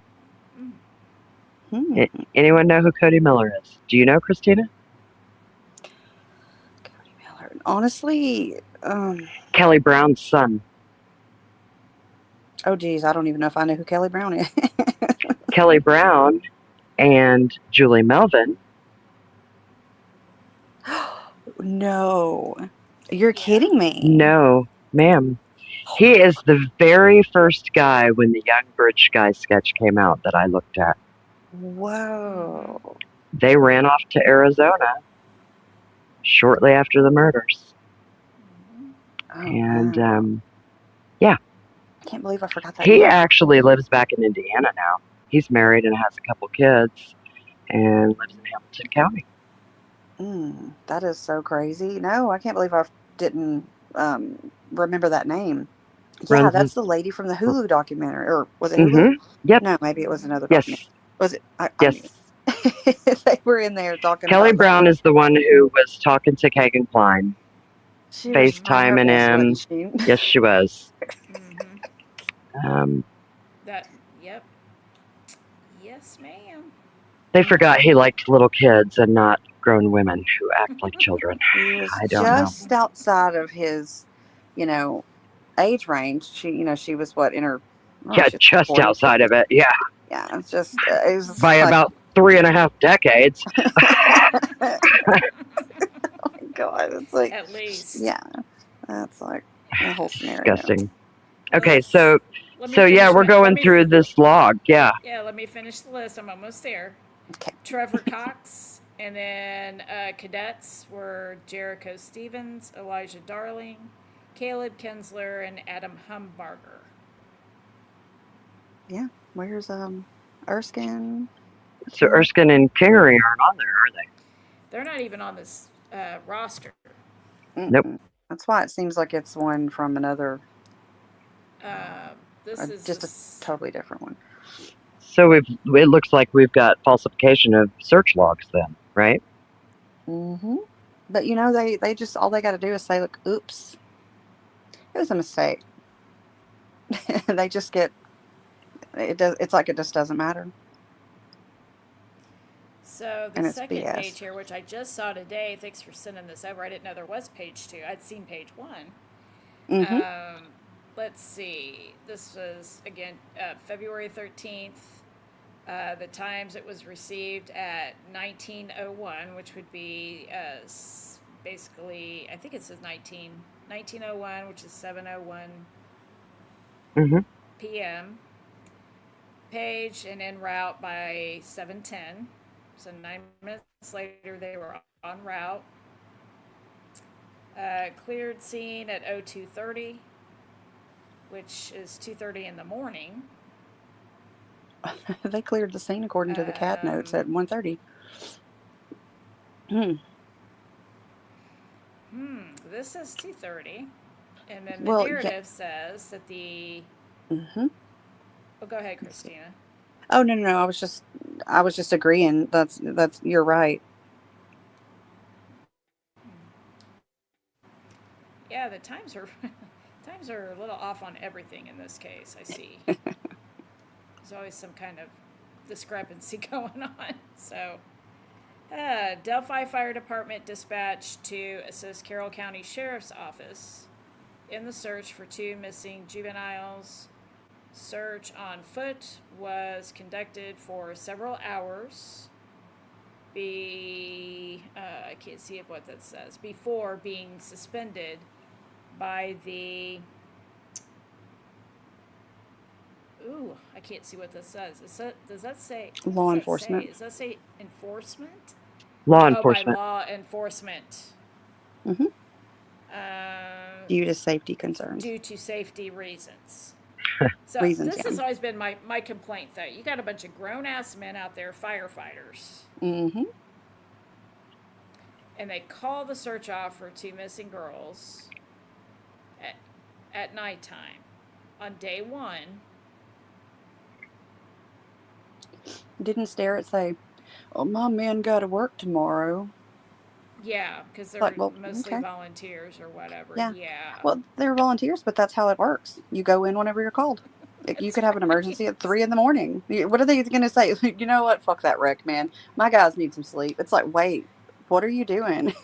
That's Yeah, Yeah, what. I mean, when there's a fire in the middle of the night, it takes them several hours Yeah, Mm-hmm. to put it out, contain everything. yeah. That's it. It took them forever at Fora, which So, is very frustrating. But anyway, yeah. so one place they say they suspended at 1:30. This is at 2:30. They suspended, according to this. Hmm. Of course, then the screams come around 2:30. And everybody's So busy. if they yeah, if they suspended the search at 2:30 and there were screams supposedly at 2:30, then these dudes would have still been out there. Oh, They were still absolutely. out there. Right. They were. And that Eric Williams interview, he goes more in detail in that. And he was talking about how there were, he said, he was talking, there were a lot of people out there at the bridge. They were in civilian clothes. They were not in their, what's interesting that he was saying in this interview that he's like, nobody was dressed in like official, like there was no police officers there. There were no firefighters, but we see them in like the woods Hmm. in the news thing. But he said, like, I don't know who would have been who. He said that they told him he couldn't cross and you go over, and he basically told them to, where to shove it. And he said he went past them anyway. And he said there were tons of people out there, and that he's like, yeah, they were talking about getting like a big light or something like that. And like, I wouldn't stand for all that, so I left. So interesting. Let's see. Oh, here, Christy. Well, let's This go is. over the rest of this because of the falsifying of the search logs. Uh, Um, you Oh want me yeah. to go back, or well, no, I just want do to you want? talk about this a little more because I've got some more to say about it Oh, sure. on Okay. this. Because we know Erskine bypassed the open police radio and called a commander's cell phone directly. Local insiders immediately moved in, and Erskine and Kingery, they left the scene. They were sent home off duty. Um, Local law enforcement, they appear to have intentionally left their names off the fire department's official search check-in logs to erase their presence from the legal chain of custody, which is what we just saw. Hmm. Um, then local authorities from Indiana State Police later called David Erskine, according to him, and they threatened him with arrest um, and told him that there was a national gag order to keep him from talking, which was not true. Right. Yeah. He said that was somebody from. I've wondered if it was Jerry Holman, but I don't know for sure. I imagine it was, but Jerry Holman in his He's a good bully. deposition, I, Mm-hmm. you called it exactly. But he didn't claim to do that in his interview or his deposition. He said somebody did. So it's like, I don't really know. But so, and the David guy didn't remember. So I've pulled up next. It's the more missing exhibits, CCC, Carroll County, more missing Hmm. exhibits that you pulled up. It's just You one want of to? them right now. But yeah, Mm-hmm. but I put the box over that just because it went in there. Do you want It, to? it, Yeah, touch on that, Yeah. girl. So let's touch on this because these are the things, guys, that when she was talking about these things, this mhm. seemed to explain a lot of things in relation to like our long running working theory, so to speak. Mhm. Yeah, the one that's missing is the one you just showed, CCC. Um, and back last year, whenever I first put out my video, my long video, the the website debacle one, um, that was one of the concerns. And some of the stuff like that I've had concerns with is having this resource for everyone. It is handy at times, and it seems like such a blessing to have. But this is like the catch. This is what I've talked about before. And probably Prof, you guys too. Like I know there's like a little circle of a few of us who have had, I think, concerns about this. I believe you guys all have too, but I don't know for a fact that you've said something. But this is a concern of mine because you put out like 95%, 98%, and the people don't know what's being left out if they don't know. And Mm-hmm. this here, I think it's an important document, just like a, a couple, like the QQQ one, that's the pings, which are important because they don't match what's in those typed up catalogs. So that's a big issue for me. Yep. So what's missing is what's in the red box. Well, no, just the blue. Sorry, I think Oh, that just the probably is blue. confusing, isn't it? My bad. It's just CCC. Like those ones, I did the box around them because I wanted to. It would be right there in the middle. CCC would go after Oh, I above the got you. Owen. Yeah, I so that got you. probably is confusing. Yeah. It seems I like there got you. were something else too that I thought, but I don't want to say that for sure without being able to verify it. Well, let's see. I have page. There's the second page. Was there anything on the Hmm. second? It's not really the second page. It's just I cut it in half to fit it. So.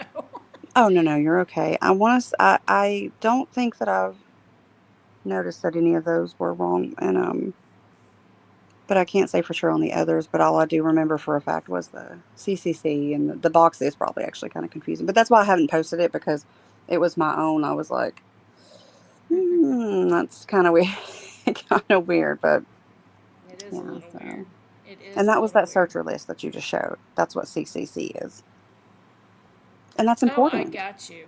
Yeah, that Yeah, is the important. one like I think it. Well, you remember the one you said you didn't know there was another one?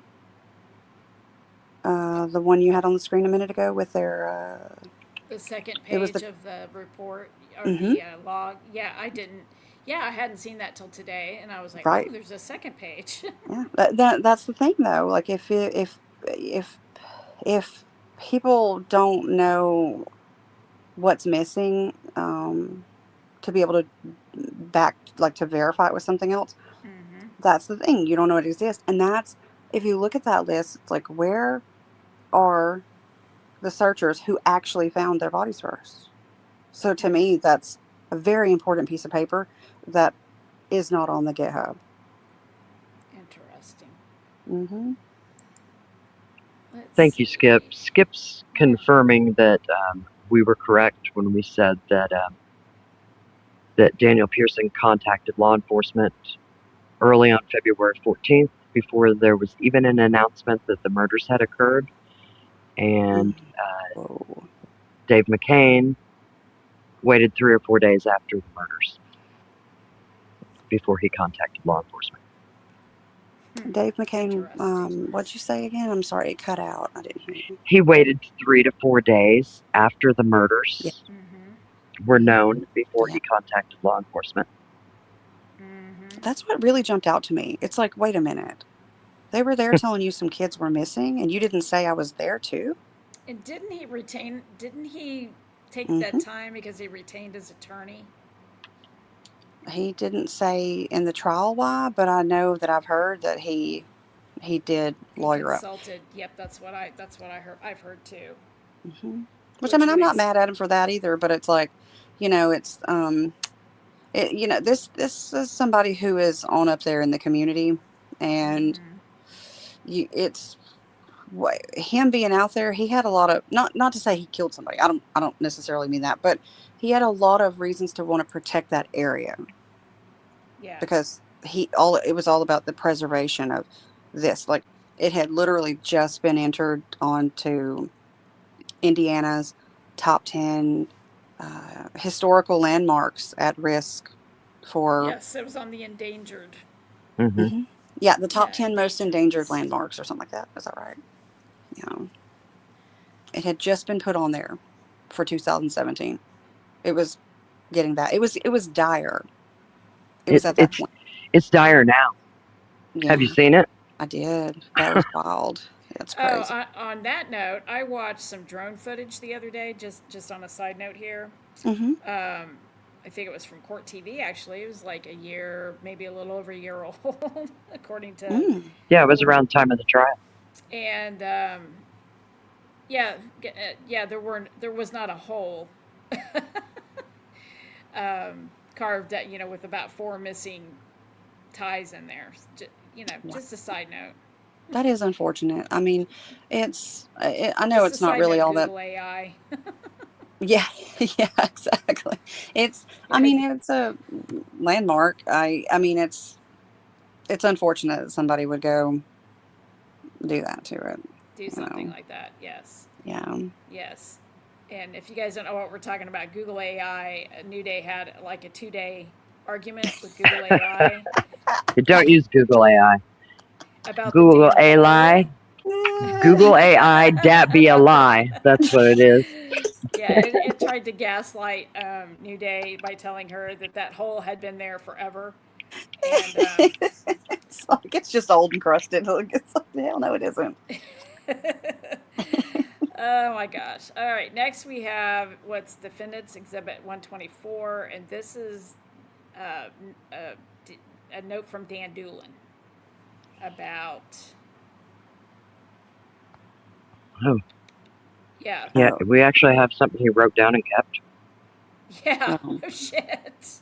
yeah, exactly. It's like, oh, he can keep that down. Yeah, once again, we have another typed, like, Word unofficial document because that's what I have consistently found, and anybody else who's went through these files. Um, this is very bizarre to me that so many of these records are white pieces of paper typed out from Word and entered into this trial as and evidence. Like, and where's they don't official anything? and they don't seem to. So, according to other people that I've heard, and this seems to be what the procedure would normally be when Hmm. questioning somebody or talking to somebody, even a witness, is that it was recorded, and he didn't record this, or he didn't record when he talked to Richard Allen. He didn't record it Well, have you heard where? uncharacteristically, according to other people. Hmm. Have you heard that? I don't have anything to confirm this, but it is something I've heard that he supposedly met with somebody named Skinner, Yep, the we've man that heard passed that away. too. Yeah, but I We've feel like heard he would that remember. too. But Yeah. then we don't know because then I guess Richard Allen, according to others, um, said that he met with Doolin. So, but I've How do heard we know that's Skinner. I heard confirmed? Skinner in the beginning. Hmm. That's what I Yeah, heard. that's where I haven't been able to confirm it because I know we've heard that Rick. I mean, I don't know. Is Has that been like really confirmed that we know of for sure, like from Uh, Rick? I heard that Rick knew Skinner and he called him, but then when he went out to meet, he ended up meeting up with Dan Doolin. Is that how that Oh, went? Okay. okay. Because you know what? That is really interesting because I want to say in Tobe's transcript, he was talking about it was really he kind of sounded dumb because he was like, "Oh, well, I think he just knew him and just ran into him." And it was like, "What are you talking about?" Like, and they're like, "He just ran into him somewhere?" And he was like, "Yeah, I think so. I think it was him." Mm, I was like, "Where did this story come from?" But am it I? Yeah, that he just ran it. Yeah, that's not what yeah. I heard. I heard he actually contacted and agreed to meet at the grocery store and then Wow. gave a statement about being out there on the bridge. Yeah, Rick did And agree that when he met whoever he met, that when he met up at the grocery store, Yeah, that Save he a lot. met Dan. mm, Okay. And you know what's really weird too is like Dan said in his testimony that he wrote notes on the back of his tip lead papers, and he said there on the stand, he's like, I don't know where, like I wrote my notes on the back of the papers, and they asked him, what do you think? He's like, I don't know. Like he said, I can't print lead sheets either. Like they're provided to us to go and act, go do, try to look into the lead. And he said, I don't know where it would be. But it's like he also said he had this file that he went and checked in his office. So somewhere a copy was Well, tell made. me what guy sits every Friday in a meeting with the multi-unit task force Hmm. and doesn't remember interviewing this guy. Oh, I know. If Exactly. he is the guy, why would you? I mean, it just never crosses your mind one time. It Oh, takes Grandma Shank pulling it out of a drawer. Well, oh man. I think Grandma Shake was hiding it in her girdle until the time was right myself. That's what I think. Yeah, well, she was a distraction, and she was a, just a shield basically, but Yeah, yeah, she's something. it, She's definitely that and more. She's more than a distraction. She's a tentacle. That be another tentacle. that'd be a tentacle. Yes. Yeah, she just, Shanktified. Shanktified. I yeah. wholeheartedly believe that she is the individual that Kagan Klein spoke with when he was still a minor and got in 100%. trouble with CSAM the first Yes. time. You mean the nice CPS lady? The nice lady that told him to just stop it and delete it. She didn't tell you that. Well, maybe not that, but she said that I shouldn't be doing this. Yeah, I should stop. Yeah. And so I Wow. did. This is so bad, but I think I told y'all, like, to me, she reminds me of like that family members like back in the day that would be like, honey, everybody just knows not to go sit on Uncle Jim Bob George's lap. Like everybody just knows. It's like, hold on a minute, lady. you know Just sweep it under the rug. That's Yeah. right. It's like you don't be. He's weird. Everybody knows that. Stay away. It's like Right. everybody is the one. It's like hell no. You don't want him looking at you. Take the Speedos off and put on some. Yes, it's like everybody knows the ones who defended these filthy family members who it was that's just that, not making excuses, but that's what they did years and years ago, and it was accepted more then. Everybody just we don't talk about this one family member who's weird. To me, she strikes me as that type of family member who, like, even with the police, where she's just like, like, yeah, she's just repeating whatever and goes along with whatever. With her And eyes closed. yes. Constantly shielding. Oh God, I still crack up at that dang interview with his belly in the all up in the mix. It's like, I would have been throwing some elbows there. Let me Sorry. go through this dueling thing real quick. Yes. Because this to me says quite a few things. It says he spent most of February. I think he means February 2017. I think he means the 17th. I think it was a Thursday. No, wait, I think it was a Friday. That The was 17th. Friday. The 17th Yeah. was a Friday. Yeah. Right. He was meaning a few days later. Yeah. He spent most of that day. Yeah. But, well, that's what I thought at first, but now looking at it, maybe he means most of February 17th. And I think it might be that just because of what he says. He says It's he was possible. working to locate and interview people associated with the phone numbers. And I think that would have taken more than a day. But I could be wrong. So it's either February there's no 17th telling. or it's February of 2017. Again, it could have been a little more distinct. Well, this is that the would have thing. been They're good. vague as hell on everything. Yeah. Yeah. Yeah. And it says he was working to locate and interview people associated with phone numbers obtained from the cell tower data. I was supposed to determine if the cell phone owners lived in the area, were traveling through, or were actually in the area of the trail. I would make the initial contact, document basic information, and obtain cell phone information if possible. I would identify on the lead sheet if I felt additional follow up was recommended. This is why I think it was February of 2017. Very possible. Yeah. His office log is as follows: Saturday, Carroll County Command Center work leads with FBI at several locations regarding cell tower data seen and High Bridge. Attached is the 2-page Word document of what I submitted. I checked my audio recording. See, he records stuff, people, but he magically doesn't have one with Richard Allen. And cannot find one for him. I assume him is Richard Allen. That's who he is speaking of here. Right. I will keep looking because I am sure I recorded about every interaction I had related to my assigned leads. And maybe he did. And maybe...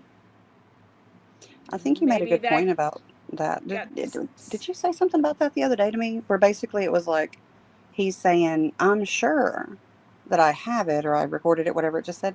It's like, I mean, where the hell is it? Is he still looking? Like, well, I think maybe we should ask Kathy trust Shank. me, bro. That's how it works. Trust me, bro. Or maybe I'm sure I did it. Maybe we should ask Granny Shank. Oh yeah, Meemaw. We need to hit her up and You know. Just saying, you know. I mean, if he did record it, and you know, maybe. Well, he maybe said, I'm that's sure. A question for Miss Shank. Well, you know what? Her ass was up in there for years, digging through anything and everything she wanted. Her and whoever the hell Carol is. I went back through the transcripts and looked.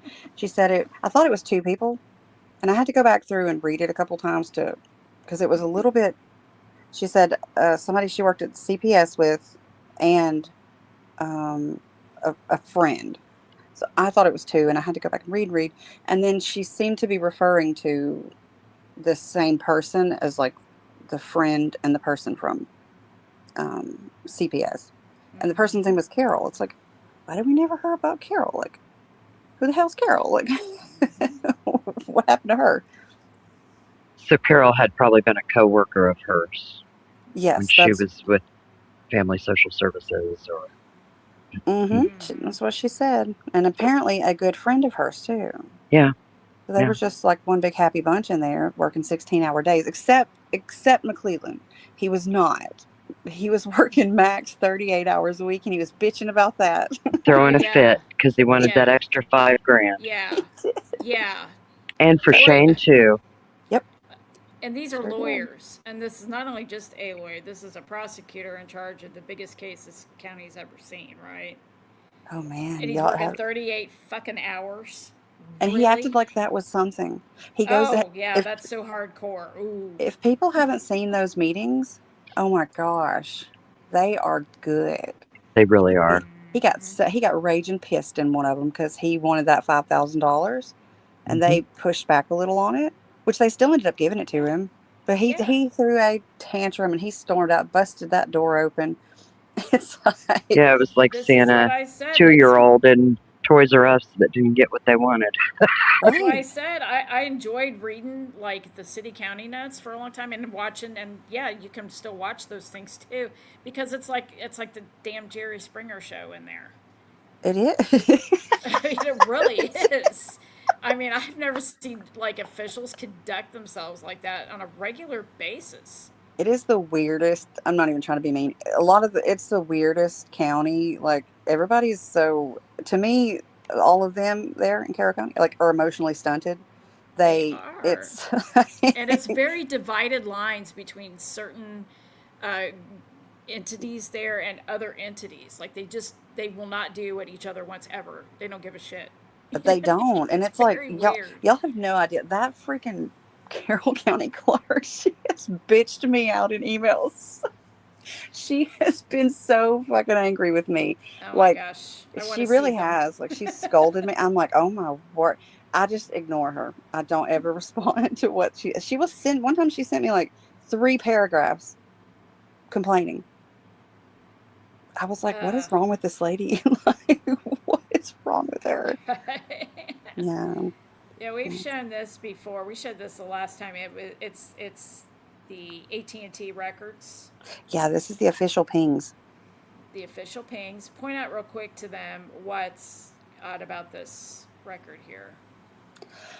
Well, it doesn't match the records, well, it doesn't match what Tobe said and why he sent out the fire chief and the firefighters out to the bridge with lighting to look for the phone. There are no pings from, I think it was like 5:45 p.m., which is really interesting because didn't Mike Patty say like in the afternoon, like nighttime, the Pinging phone had all been over pinging all town. over town? Yep. Mhm. And if you look at that, I think I forgot who it was who corrected me, but I was glad of it. It was Elvisio. El Vicioso. Yes. And because I was thinking to add 2 hours to it, and I forgot that that's that Greenwich or whatever time. Right. And Greenwich. Greenwich. is it Yeah. Yeah, Greenwich? Greenwich Mean Something. Time. Greenwich. Something. Yeah. Greenwich Hell, I Mean don't know. Time. Yes, that's right. And that is he's correct. It's in with UTC you have to deduct the 5 off if it's not like daylight saving time, and it's not. So if you take off 5, that there's no text from that second one. That's the last ping. So I really truly believe wholeheartedly.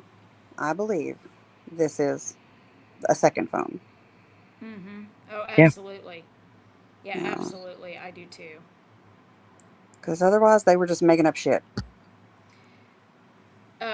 We've got the picture. I've got the picture up again of the peculiar search in the early morning hours.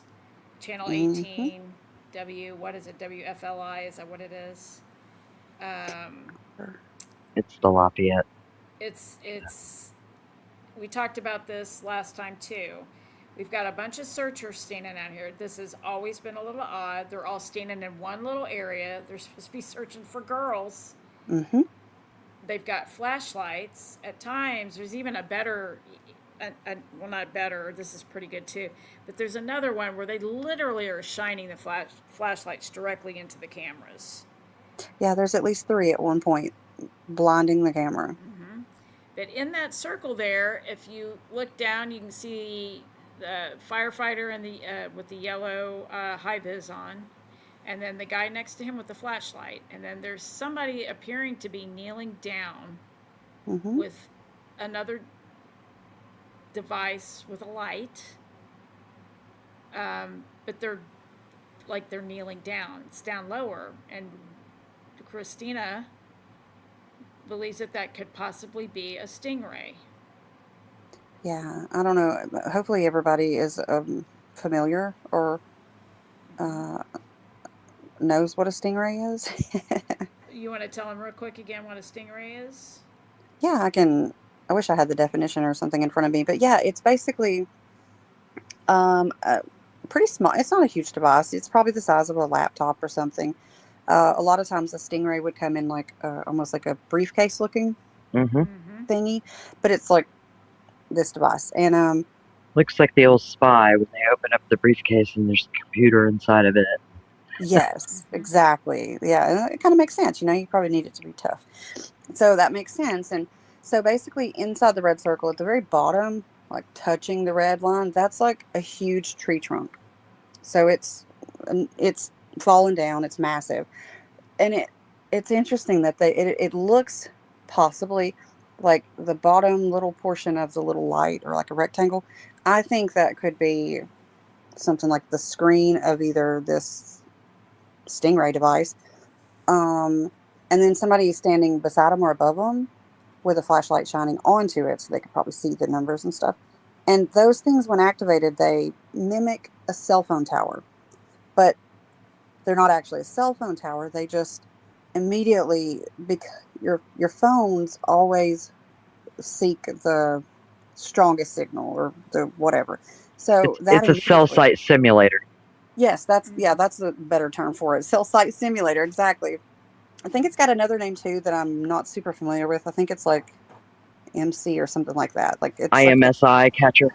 yes, and it's an acronym, and they pronounce it MC. And Okay, you're right. MC. Yeah, the MC catcher. Yeah, yeah. Yep, that's it. And it just mimics a cell phone tower, so it seems really strong, and it pulls everything to it. And what it does is it stores the phone, like all the stuff from your phone, just like the carrier, your numbers, your phone It's all number. the geofencing stuff. Yes, and they have to get a warrant to use it, but a lot of these places they use them anyway. Yeah. Because nobody knows unless you know what I mean. Like nobody knows that they're pulling it, and they can go and look for a criminal, in some homes, to search for them. So they were looking for Libby's phone, and who was it? Sarah, the volunteer, or excuse me, the fire chief, literally said in that, I think it may have been the Hulu documentary, that they were instructed to go search at the bridge, take some lighting, and to search for the phone, not the girls. Oh, Emmeth Webster is saying that Hailstorm is the updated Stingray device name. So that's another name for that now. Ooh, thank you for that. Yeah. Now, they are supposed to obtain a search warrant before deploying that. Yes. But barring emergencies, well, is what it says. So yes, it kind of depends on how you define emergency in this case. Well, and there's a process for that. So you're right. Because the emergency seems like they're looking for phones, and that's not really an emergency, is it? Right. If you're trying to locate where the girls were with the phones, that makes sense, but it didn't sound like that at all. That's right. Their priority was getting men home, getting people out of the woods, under the guise that these men needed their sleep, I guess. And it was so treacherous out there. And getting those woods cleared, because their main priority, which you can tell with Tobe, their main priority was getting people out of the woods so that they could go locate something. And I guess like our theory is, I think we all agree on this, that there are something like a geocache that they want to find, and possibly that phone. I don't know if, what it makes me think, actually?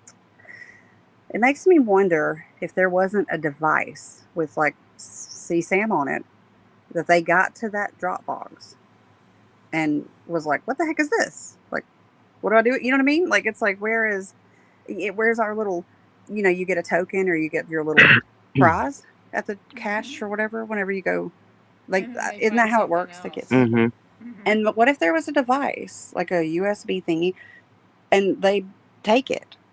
That would be I've major. Thought that, and I've also thought that they tracked a device, but not like necessarily a cell phone. Right. Something more like a sat phone. It could be. And they were tracking that thing, and that tracked out there. I mean, they were there for a reason. There's some reason. They were tracking something. Well, and see, that's the thing, though. I wondered, too, because I thought maybe the feds were out there right away. But then again, that's what makes it a little tricky, because then what I think is, with the crime scene being staged, if the FBI were already involved, they wouldn't have time to stage the crime scene after a volunteer found it, because they would already. And I don't necessarily think that the feds would stage a crime scene. I really don't. I don't believe they would either.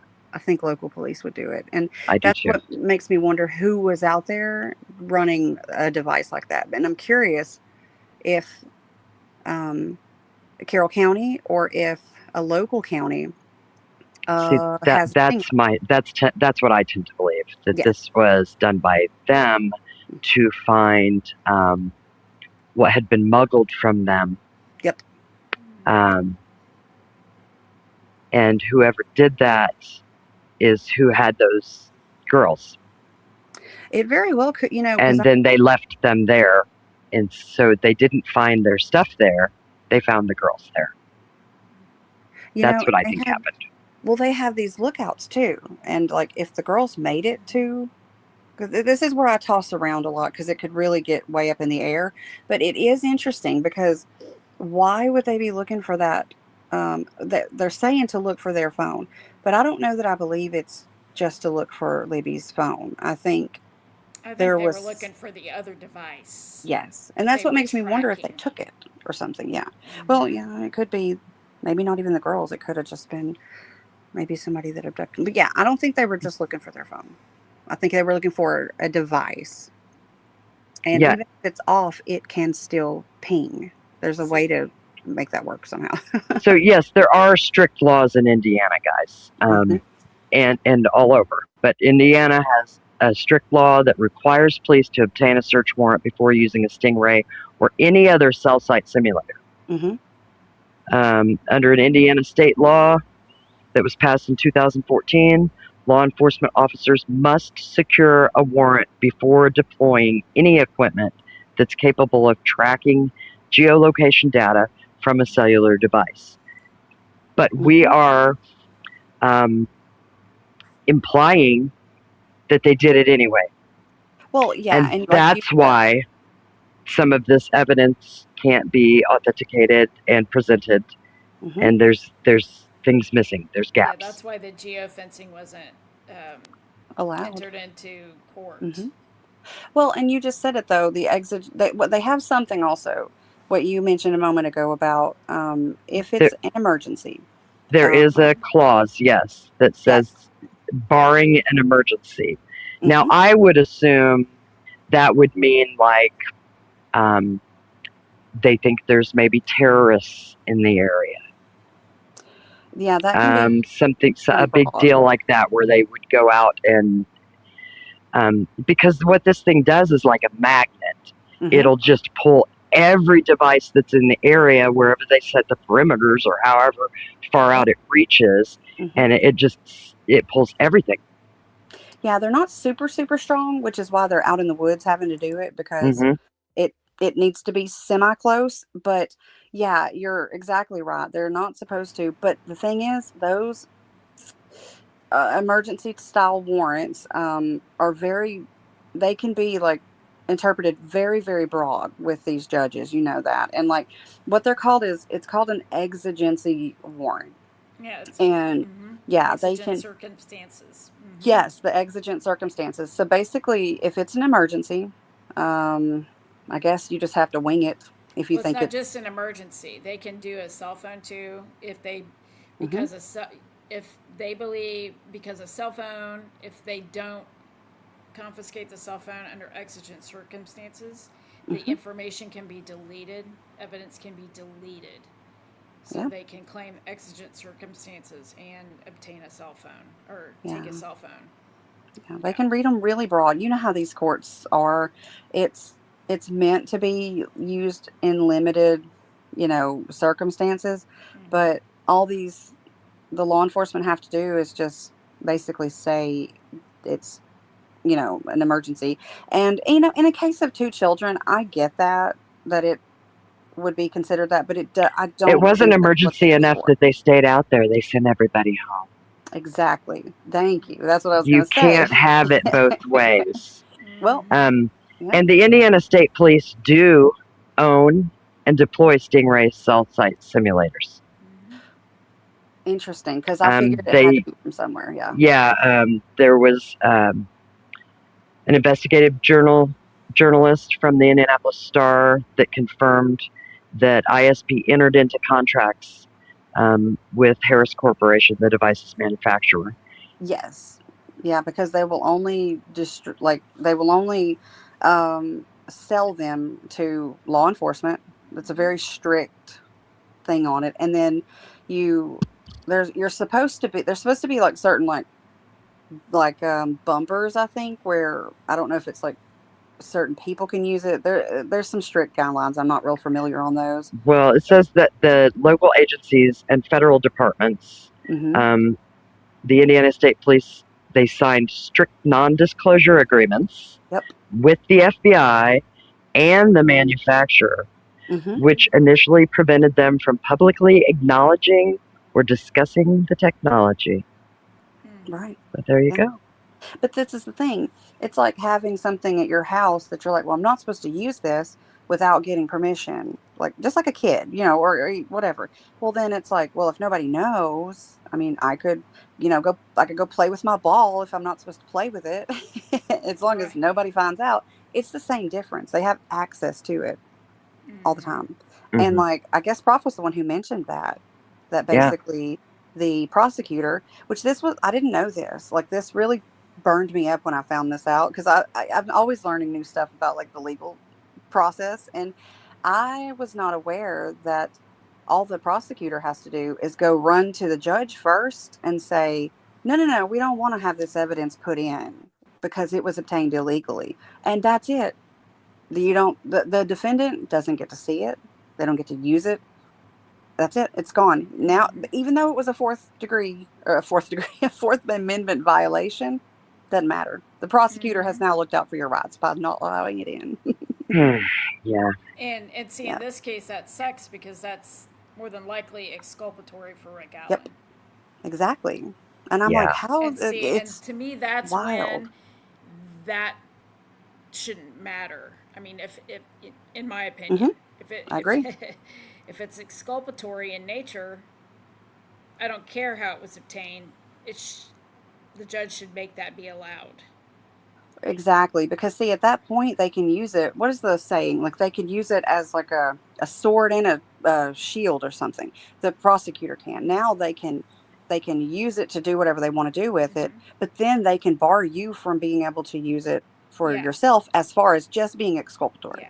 That's a total double standard, Well, and to me that flies in the face of until you get the defense team to agree to certain stipulations that they yeah, sign off on. yeah. Yeah, that Rosie was the one who signed that. I went and looked back at that, and they signed off on. I really truly don't understand that. They signed off literally on not arguing the chain of custody on the phone, on the video stuff. The Hoosier Harvest Store thing, that I think that the FBI affidavit, I don't even know how that thing is legit. It doesn't even identify anything in it. It just says like I verified blah blah blah. There's nothing in it that it's talking about. You could literally put that with any phone, you could put it with any device. It does not list Mm. any actual item. And I don't think it's notarized. There's a lot of things wrong with that too. It's the form, or excuse me, it's like a motion from supposedly somebody with the FBI saying that they're authenticating or whatever this. In this case, it would be the Hoosier Harvest Store thing. They don't mention any specific anything. They don't say it's Hoosier Harvest Store. They don't say it's uh, anything. A DVR. They don't call it anything. There's nothing identifying in there. I don't Wow. know how any of this stuff went. I don't know how any of this stuff went through. Just like we were just looking at that Word document.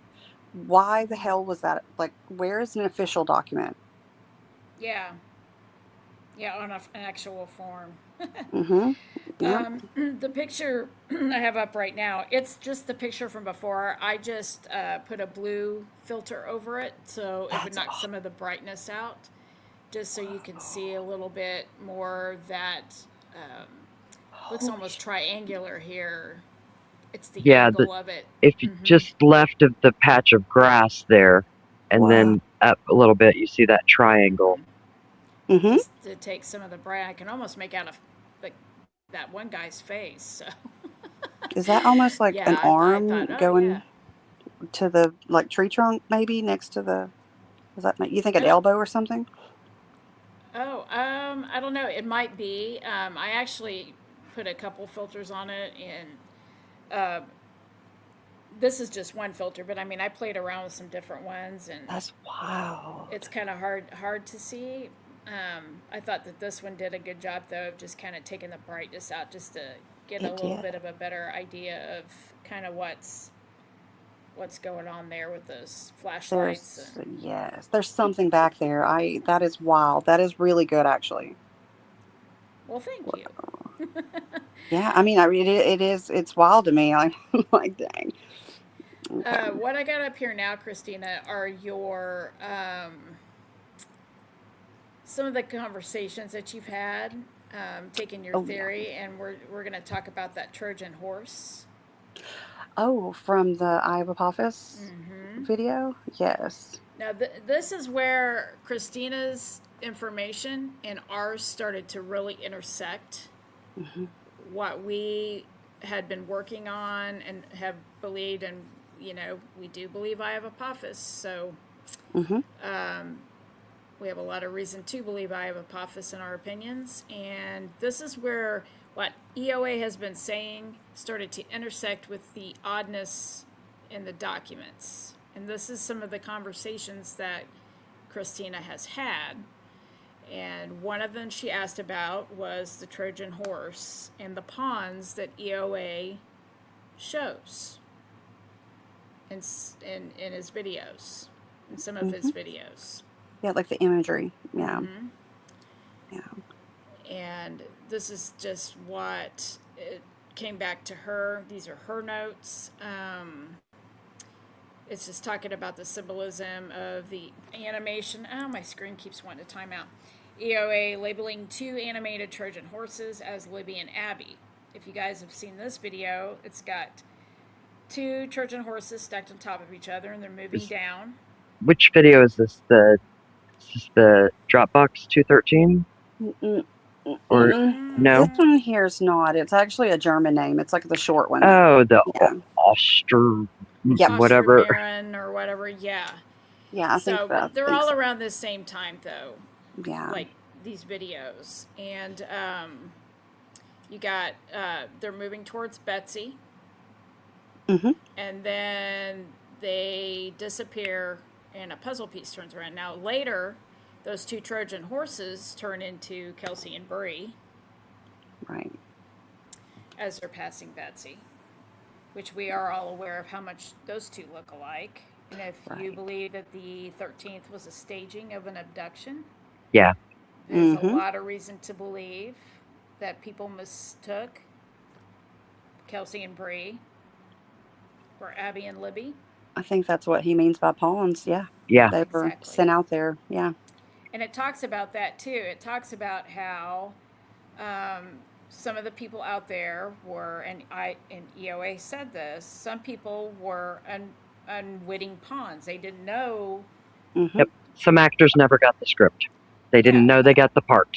They didn't. Were out there to bear witness to something, or they didn't know. Maybe they were just out there by accident. Maybe they were lured out there, or Mhm. under the Yep. guise Or maybe of she something waited till else. it was her turn. That's right, Sunflower Soul. Mm-hmm. Well, you got Betsy Blair, who David McCain was he was pretty much an everyday person, like at the trails. Mm-hmm. You got Betsy Blair, who pretty much went out there every day. Mhm. Their schedules would have been known. So Absolutely. yeah, so you go and send these other girls out there who look like Abby and Libby. It's to anyone else, it would look like they're unwitting as far as probably Betsy. I don't know so much about Dave or Dan, but how even you got to think even like Daniel Pearson, his dad was a cop for Right. the other county. I think it was Cass. Cass County. Yeah, Mhm. I was like, I think it's a C. And Well, I makes said you this wonder. to New Day a while back too. If you're out there on the trail and 2 girls go missing, and Mhm. even though they said Abby had blonde hair initially, Yeah, and the she bolo. didn't.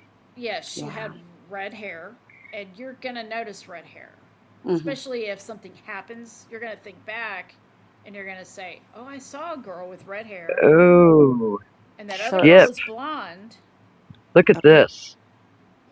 Oop, let me go look. Skip Oh, Jansen in the house, absolutely. everybody. Yeah, absolutely. Skip, Trojan horse could have a reference or correlation to the software as well. But we talked about on the last live, things have more than one meaning in this case, many times. Yeah, there's a couple This of is another one meanings for here. that. Hmm. That's an excellent point, Skip. Excellent point. Yeah, I have 3 different things I need to look at because I had 3 different possibilities for the Trojan horse of what it like he's saying, of what it could be, because it could be. What is the Trojan horse again? I'll have to go look at my notes, but isn't it sort of like it's meant to be one thing, it's supposed to be a gift, but it's another, or something like that? Yes. Um, So in yeah. in mythology, Mm-hmm. um, Helen of Troy, they sent a big wooden horse full of soldiers in, and they sent it in as like a peace treaty type of gift. Mm-hmm. And when it got inside of the gates, the soldiers came out and attacked. So it was a ruse. That's right. That's right. Yeah, there were three. I'm gonna have to go find my notes though, because there was something like that Gives one. a new meaning to don't look a gift horse in the mouth. Soldier might come out. That's actually where the term "don't lick a gift horse in the mouth" came from. Hmm. That's actually where that came from. Oh yeah. Yeah. So what it basically is other than this is an excellent point. Yeah, after the fact, if Skip you also. see those two girls, But you're going to think you saw those two girls, right? Yeah, it's basically just like it's a ruse. It's a fabrication. Um, I uses a lot of EOA uses a lot of symbolism. Here we go. Massive Delphi connection. These are Christina's notes still. This is the number 213. Not a coincidence. Not a Fate claims coincidence. the girls recorded bridge guy on the high bridge at exactly 213. 213. And it talks about, I gotta tell you, I've been pretty good at figuring out what I's putting down, I think. But the episode where he goes to Rome and shows actually two episodes, the obelisk, and he points out. Now I know an obelisk can be a sundial. Yes, I just watched figured that one. part out. Yes. Mm-hmm. But a lot of the rest, this is the one episode that has confounded me a little bit, and this actually was like, oh. So basically, I didn't know this. This is what I did know. This says that at a specific time of year, a 213-degree sun trajectory casts a very specific, undeniable shadow path. Mm-hmm. By overlaying the exact Vatican solar compass over a map of the city of Delphi, EOA reveals that the shadows in the Bridge Guy video and the Snapchat photos are physically impossible for 2:13 p.m. on February the 13th, 2017. Amen. The sun cannot lie. If the shadow angles on the bridge do not line up with a 213-degree solar trajectory for that specific afternoon, then the 2:13 p.m. digital timestamp on Libby's phone was manually altered or backdated by someone editing the files. And you can absolutely, because I've been told, oh, the metadata matches. Well, it can be messed with. Yeah. Metadata can be changed. Yes, it can. It can. And I was so glad to see this, Christina, because that's solved. This is the one episode that I had. I was like, what? I got the sun thing, but I didn't notice about the specific 213-degree I couldn't sun grasp trajectory. it. Yeah, It's funny. I watched that episode this morning. Did you? Yes. Weird. I just and you know what? Okay. That is the one episode that I have Apophis put out that I felt completely dumb. You struggled. I know, that's why I waited and waited and waited, and I was so excited when he dropped that video. You're always excited when he drops a video. But we had been waiting and waiting, and that one dropped, and I watched that one, and I was mad. I cried. She was. I came to Artist. I said, I do not understand this. What does this mean? And I said, let me watch it again. And that was about the 10th time at that time. And I got parts of it, but this was a mystery to both of us. I understand it today, though. I know now. It's like, what the hell? Like, why didn't I get that? I was so the same way. I was like, what's he trying to tell us? But that is absolutely interesting. This Yes. 213-degree sun trajectory. Yeah, I think that that whole area, I believe, is used for some of the most like accurate, something to do with those, the sun and that obelisk, like the way that it's. Well, I wonder if it had to do from going from, um, because back in the day, time used to be different, and then time was changed Mm-hmm. later, like the 24-hour thing that we have now, and then the Yeah. days of the month and all of that was changed later. It's the Roman calendar. I Mm-hmm. believe it has something to do with that. Yeah, that's wild. But that, exactly. And is this the same one? God, I've taken in so much. Is, I don't know if there were any more slides that you were going through because I don't want to jump ahead, but I was wondering. It seems like there was there more to that one? Because I was. Yeah, well, Okay, yeah. okay. So here's No the good. wind rose, or the rose of the wind. And I did Okay, know this good. part, and because I looked this up. So the rose of the wind is a sundial. Mm-hmm. It says 1125 to 1312. Is that when it was? What's Oh, Well, the numbers. I'm sorry. 1125 to 1312. Okay, go ahead, Christina. yeah, they were like in the sun rays. Like some Mm-hmm. of them said 11:25 and like half and half, sort of. Yeah, that's whatever those meant. I'm not very sure, but yeah. Yeah, so the rose of the wind, or the wind rose, was Hmm. a navigation tool used by mariners. Yeah, it was like a beautiful compass. Mm-hmm. Very pretty compass.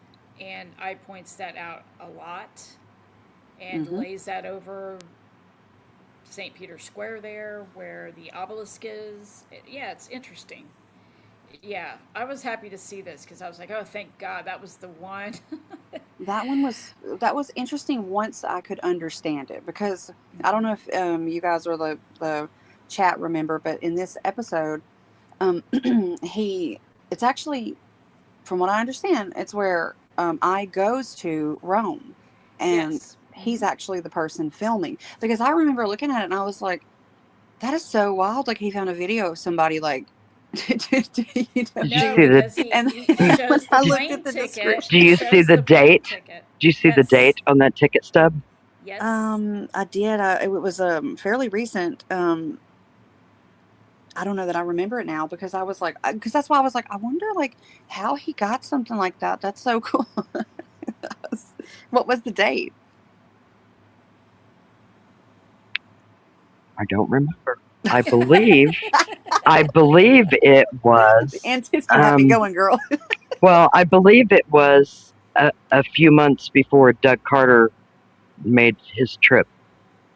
Interesting. Oh no, See, I'll I About was have to just go like kind of back. brain dead. I was like wondering, my whole brain was like, that is so neat. He found like, this airplane I want stuff. to say it was April 22nd of It, 2022. That would have been, it was I something don't know. like that. He shows it right in the beginning. Yeah, so like it was like buildings, I guess, around the obelisk, right? Like They're they, saints.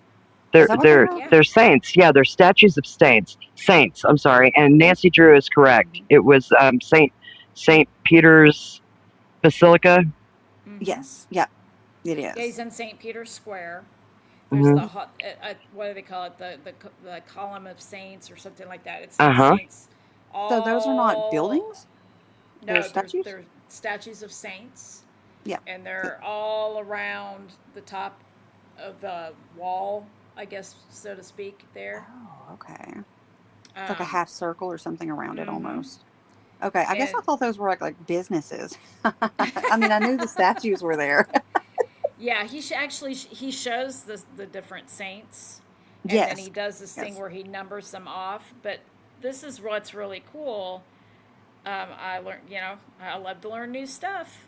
Mm-hmm. 11:25 a.m. and 13:12, which is 1:12 p.m.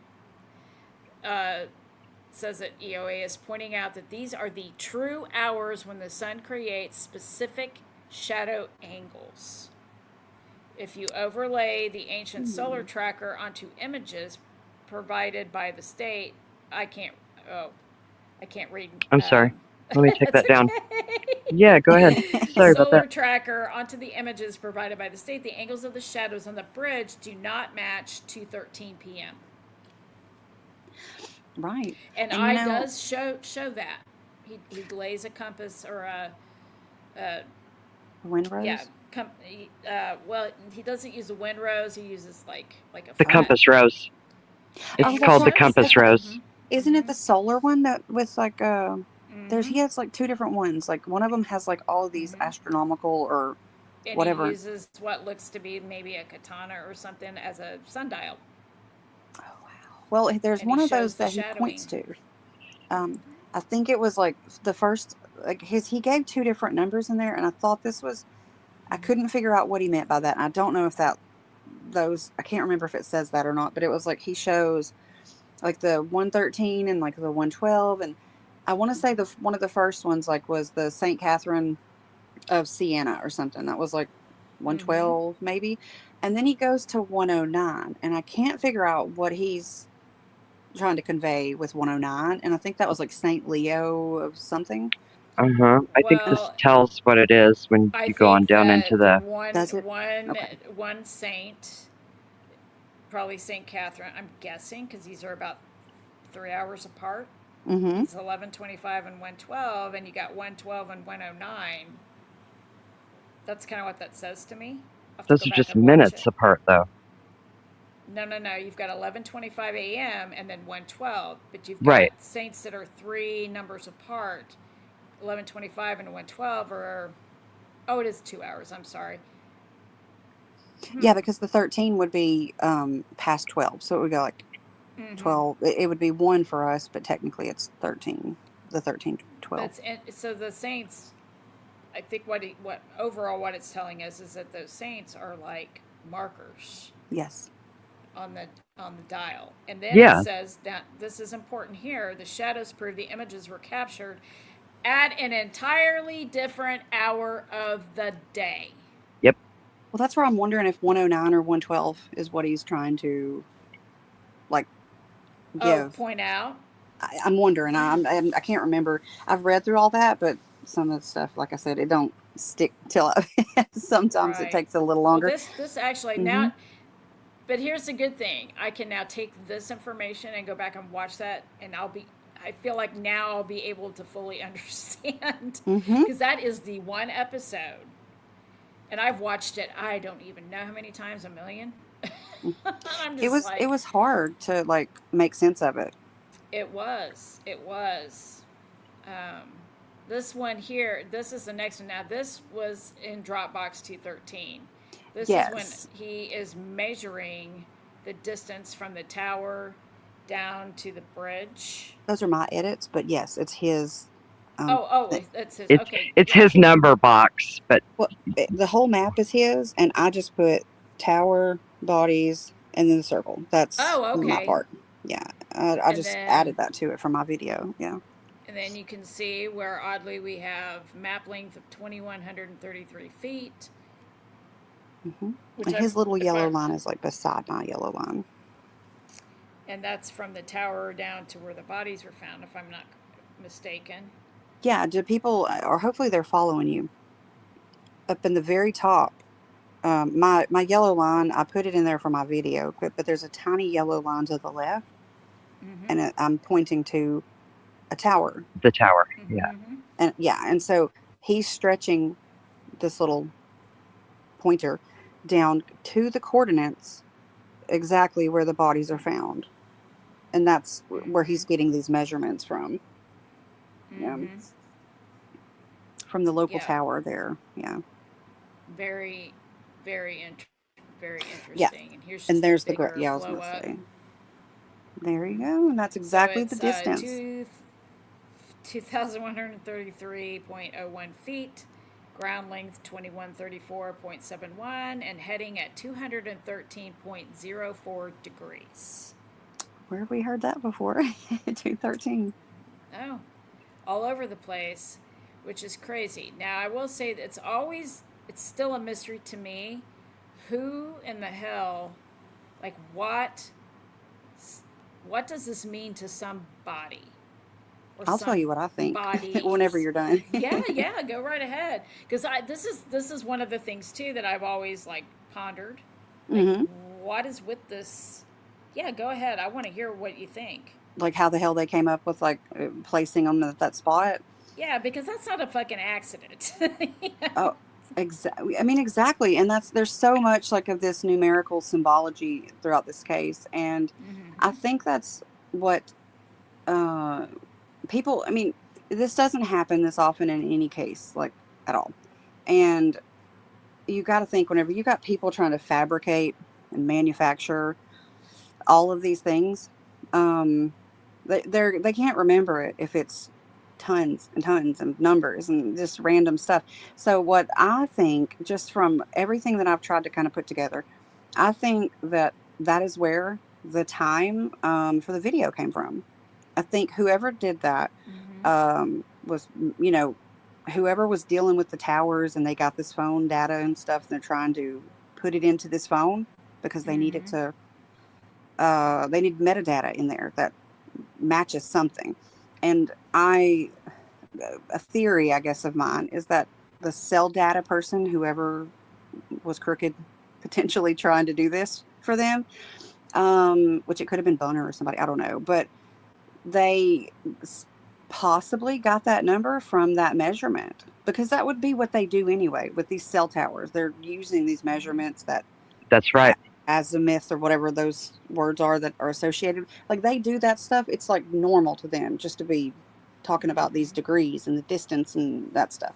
So to me, it crossed my mind that it's like, I wonder if somebody measured that distance from whoever's messing around with the data with this phone, trying to come up with this time frame, maybe, Mm-hmm. and they needed something close, possibly. And it's like you measure that it's a 213.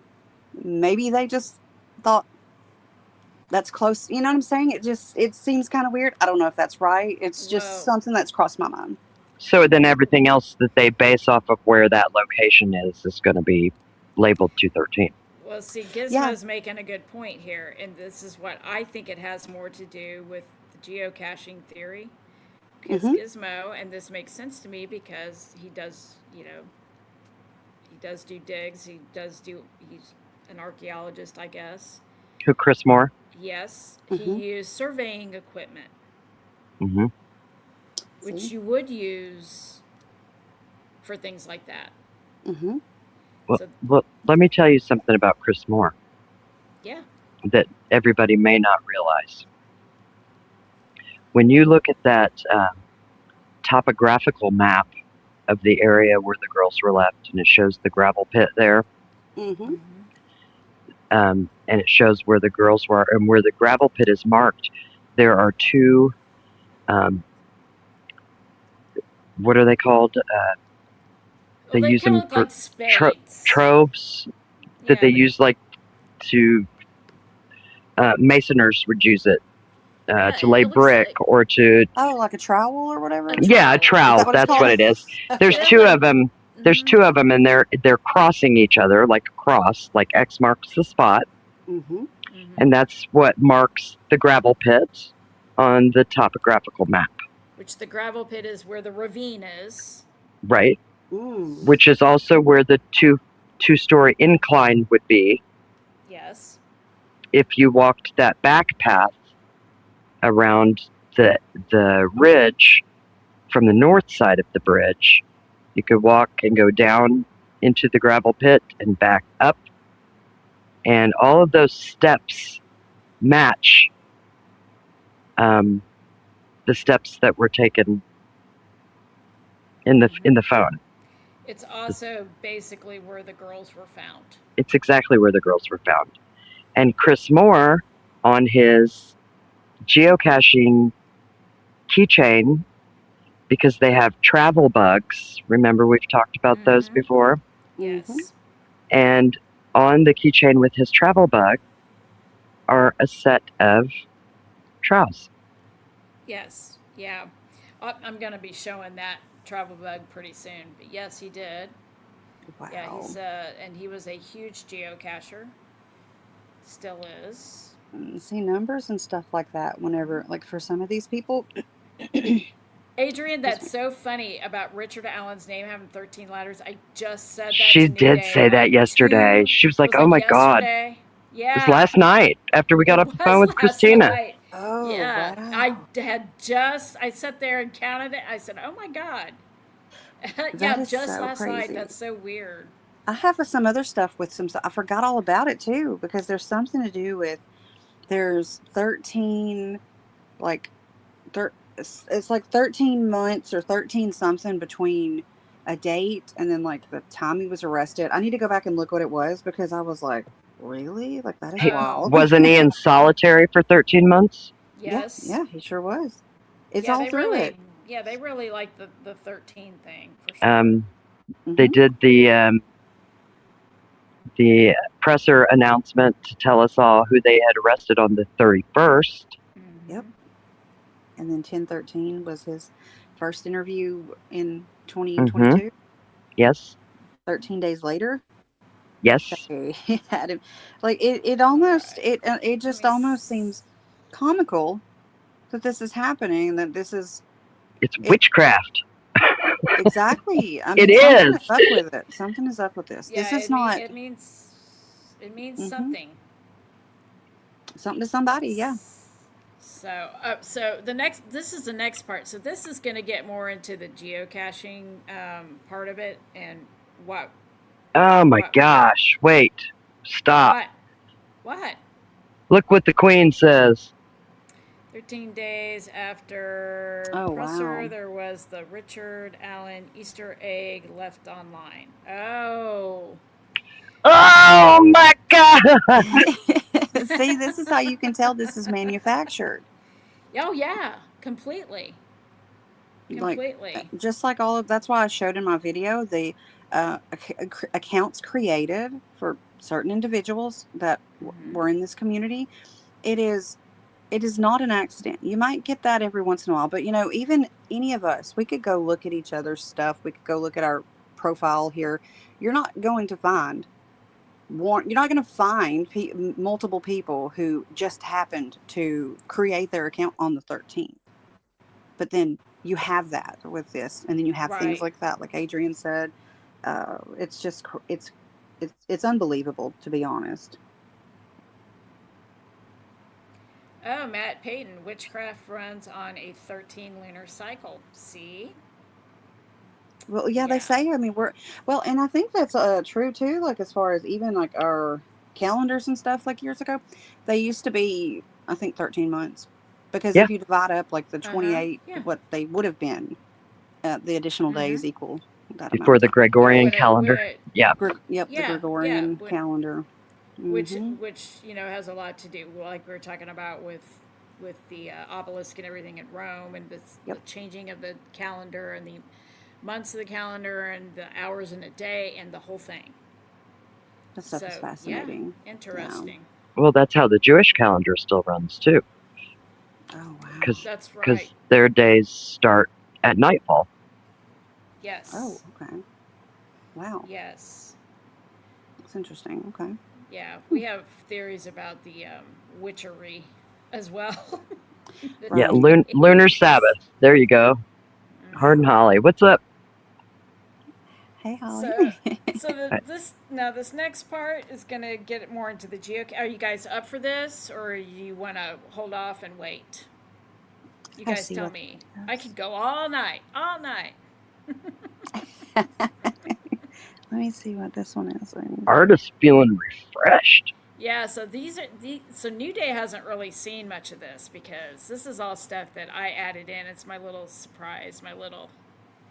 No, I was looking at it. And I was like, "What is this?" I I'm caught gonna a go sneak for peek of just this portion of Yeah. it, and I went, accidental bomb scares. it. Yeah. We Yes, had that's So that true. at the Packers plant. Hmm. we did. So this is gonna tie into our theory. So our Yep. theory is that there are physical locations, drop boxes, where things are being disseminated, trafficked, whatever. In the geocache boxes Yes. slash Dropbox, right? Right.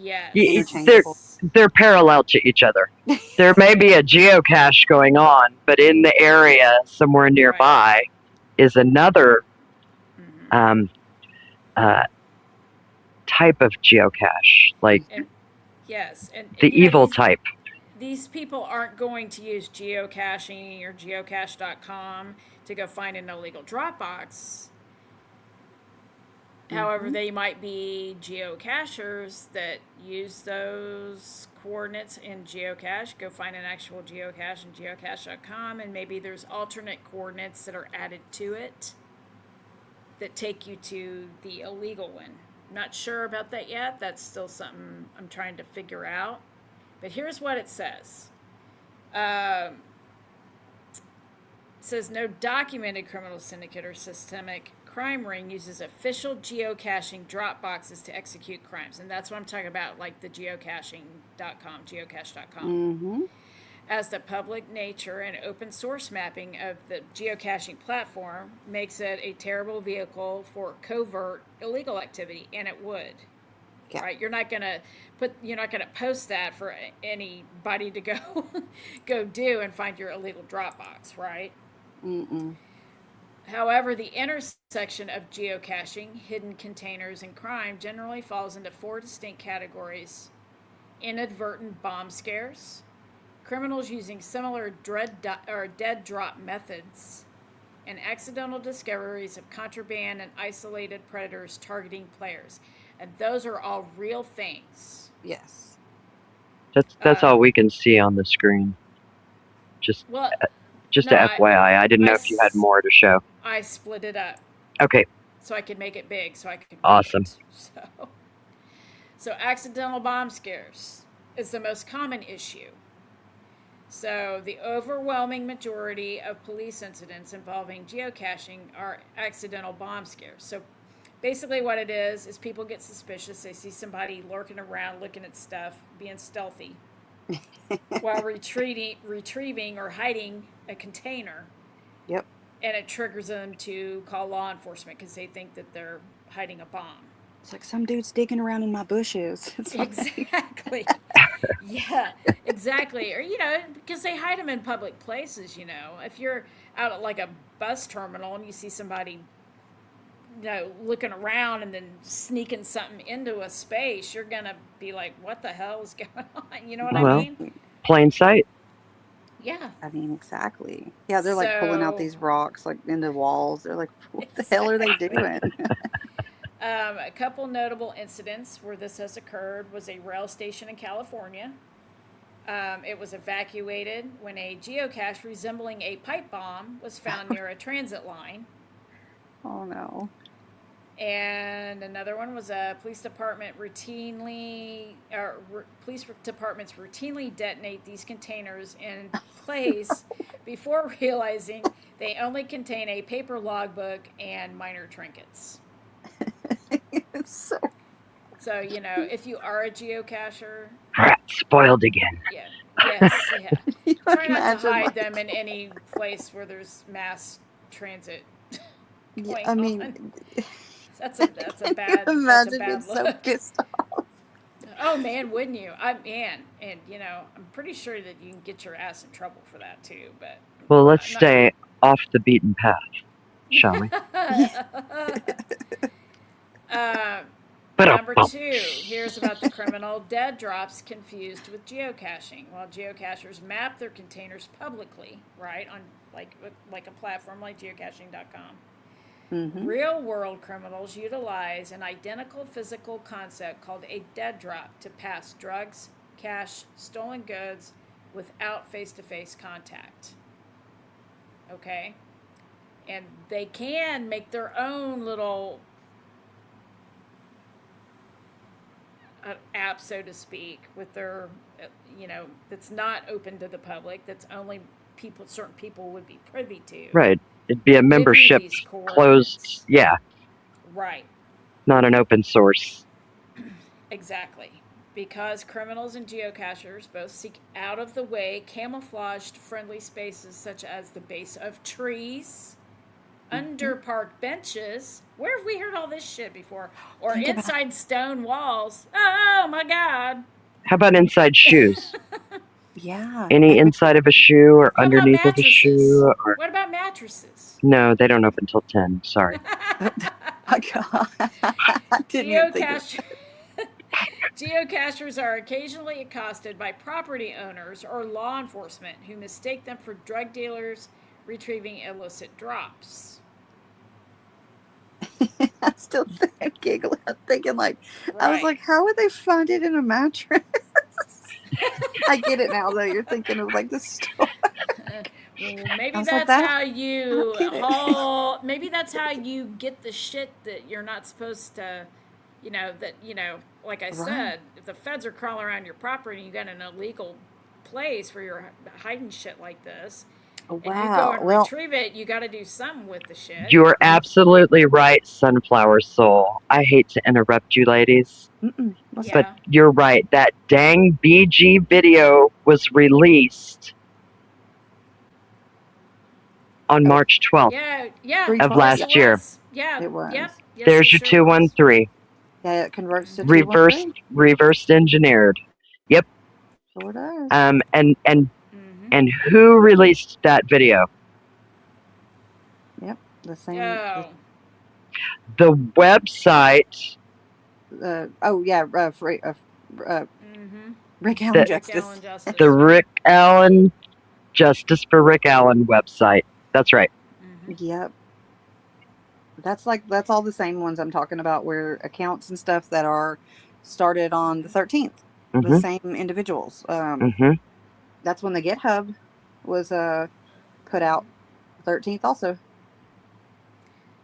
Yeah. Like, So let me it's go pretty back bad. to this, because what this is saying is, so you got geocachers, and a lot of geocaching is done in the woods, in state parks, things like that. You know, places that are not near public transit normally. But criminals also like those spaces because there's not a lot of people around. You know, you've got plenty of hiding places, so on and so forth. Law enforcement is obviously aware of this because they're often geocachers. Normal geocachers can often be mistaken for people picking up illicit drops. Yeah. What are you doing out here, boy? Yeah. Exactly. I read a story on one of those websites about that, and somebody was like, yeah, like me and my friends went to this location, and it was like a cemetery, and they're like, this person's watching us, and we didn't think anything of it, and they're like, we're creeping around this cemetery, like trying to find this geocache, and we're like high and low, we're trying to, and then they said they finally found it, and then this like old man come like barreling out of the woods, and he was like, I gotcha, and like Exactly. Yeah, it's a trap. he's like, I got you, you're doing drugs, and they were like, no, no, no, no. So they were so scared. I was like, wow. Yes, so accidental discoveries of true contraband. Mhm. And like she was just saying, there's stories out there where people have found drugs, bodies, guns, all kinds of stuff. Yeah, they have money. Because it sends players into remote, low traffic areas. Players frequently stumble upon actual evidence of crimes. Narcotic stashes. In a notable UK case, 2 geocachers following GPS coordinates into a rural area stumbled upon a very large heroin stash hidden inside a stone dike by a local drug dealer. But usually they have lookouts and stuff, it seems like. And that's what I wonder if wasn't going on at Monon High Bridge. Yeah, so Yep. So that's what I believe. Yeah. These were known sites. They were being Monitored. serviced, so to speak, by local people of different ages, perhaps. Mm-hmm. And people were not out there taking pictures of the woods and the bridge with those cameras. Those Literally, were yeah. Those are lenses you can observe people. Yes, you could also do a little. You know, you see somebody you're watching, you see them in the lens, you take a picture, sure. But to me, that's what the purpose of those cameras really. Remember, Bree had that big Nikon camera that day too. Yep, with a pretty good sized lens on it. Yeah, and that they could possibly be. I mean, if you think this has got that whole area kind of surrounded, you've got the cemetery where apparently, Dan McCain's out there BMX through the cemetery. right. He gets injured on his bicycle because I don't know what he's doing in the cemetery. You got I Dave don't know. Maybe McCain. he's walking out into the creek to get the shirt that got stuck on the limb Yeah, that Reese Davis told us about. yeah, exactly. See, there's like some weird stuff about that, and he had a pretty nasty injury on his knee. It was like still. There's lots of them. Greeno had an injury on his knee. What the Whoa. hell is going on here? Like, how are these folks busting up their knees, man? Like, what's going on there? No, Oh anyway, no. okay. Well, that tells you how crossing that creek wouldn't have fucking happened with 3 people. Yeah, Exactly, exactly. especially this situation. Exactly. Because if one went out there to get something that was hung up and fell and hurt themselves. Mm-hmm. Wow. Here's the other one too, and I've literally seen people in geocache blogs argue hardcore that geocaching is totally safe. Everybody's crazy if they think it's no. Number 4, and this is why. Isolated incidents involving predators. Duh, it seems pretty obvious to me that a good way to lure victims is to have a geocache location, be an owner of a cache, and lure people out there. And they have things called trackables, if you're not familiar with geocaching, that track location and everything else. So when you find when you find a cache, you log in. You log in, sometimes there's like the paper log, and you also log in on the geocache app. Is the paper log the one that was in Eye of Apophis' video, the chit? Is that what that's called? Yes. Yes. That's what I was thinking. Yep. I don't know if the chits listeners can. knew. Yeah, it's like the log, the little pry, so to speak, or whatever. It's a signature. It's the signature. See, that's interesting. Signature, because it's like a small, like a piece of paper that they sign on. What did Robert Ives tell us? He said there were many signatures. There were 3 or 4 signatures. At least signatures. 3, he says. Mm-hmm. Yes. And that's what chit is. It's like a tiny piece of paper or something like that, right? For you to put your name on. So listen to this. Targeting players. In Ohio, a registered sex offender used the name Towman1 to hide highly complex caches deep in isolated wooded areas. He would subsequently wait near his coordinates to approach families and children before he was arrested on child enticement charges. Wow, see, that's part of my theory with this. That they one or both, they were lured out there possibly at different times. Here's another one that's interesting. Clandestine graves. Forensic criminology research has analyzed how certain serial killers use local geographic markers in a manner strikingly similar to geocaching hide methodologies to map out and later relocate clandestine burial sites. And I think it's on here, but the most famous of all of those. Did I put it on here? No. It must, or it's Israel Keys. That's right. That's right, Adrian. He had kill kits buried all over the place. Yep. I was literally thinking that. And he would keep track of the coordinates to those kill kits. Yes, that guy was scary as hell too. Yes, that was what popped into my mind whenever you were about to say, yes, he sure did. He hit him across the US. He pretty much broke all the rules of serial killer. Like, prior to him, really people thought that a serial killer stayed pretty much within a certain area. They didn't go across. Well, Ted Bundy did. He did leave the state.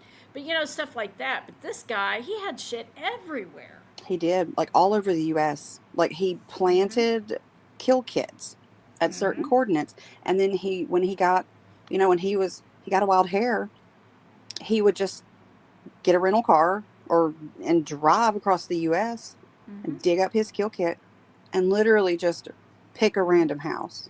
Well, he was a truck driver too. Is that what he did too? I forgot. Yeah, he was a truck driver. Wow. Yeah. Yeah, I think Keys was programmed, Adrian, and I think there's a lot more um, people that are programmed than what we're even aware of. You know, speaking of that, that makes me wonder about some of these folks. Well, that's what makes me think there has been this explosion in um, young people, especially uh, Oh, like these random young look killers just getting into CSAM and mm, just evil, dirty things. Um, yep. That's what happens when you have a lot of emotional neglect too. yeah, Yeah. Hmm.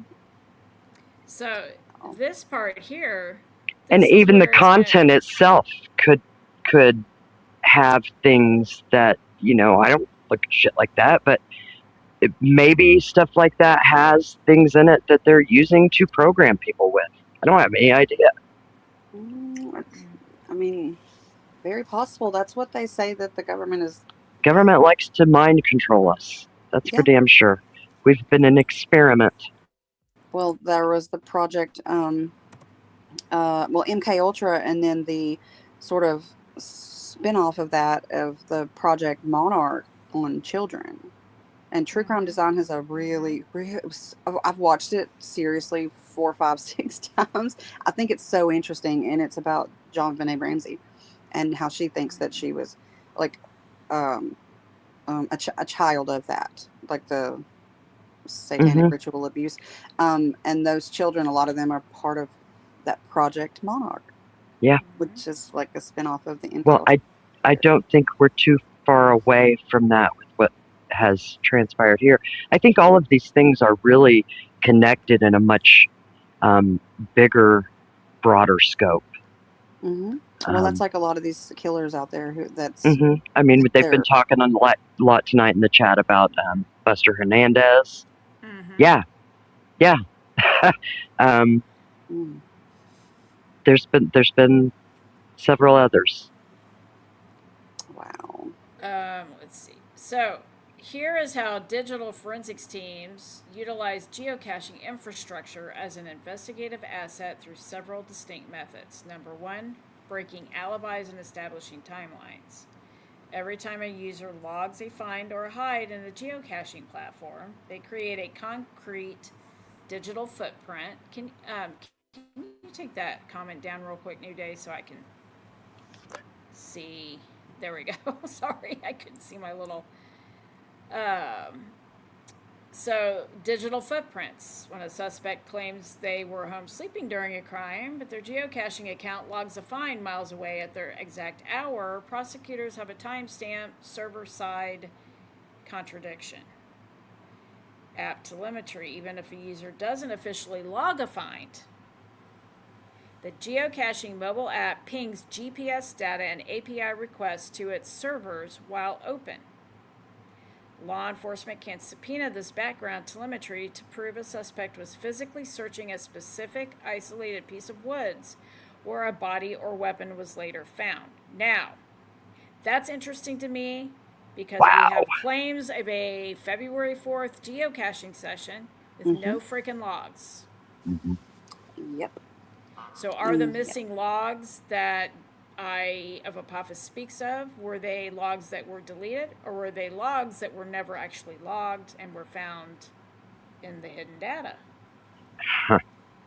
Oh, yeah. That's and something that I of Apophis has mentioned, like what you just spoke of satellites, and that's I think one of the Mm-hmm. things that you had noticed, maybe on like a balloon or something like that, where it said Mm-hmm. satellites were Satellite good. imagery is good shit. That's right. Something about satellite is like I haven't quite figured out exactly what he means by that totally. I don't know if he's saying that you can get proof and stuff from some type of satellite information. I don't quite know yet, Mm-hmm. but I think that's very important what he said there for some reason. Well, I know this because I did, and I have. I was starting to put a thing together about that. I was just getting ready to say, artist has got this connection, I think. It was This just about, came clear to me what she's been trying to explain as you're asking the question. so I talked about Garmin's, the use of Garmin's last Mm-hmm. time, and I showed a couple different Garmin's that came out in 2017, and they came out in January 2017, and they happened to be the first satellite enabled devices. People were asking for that, and so Garmin created that. But then I thought to myself, well, because the communication ability on a Garmin is pretty limited.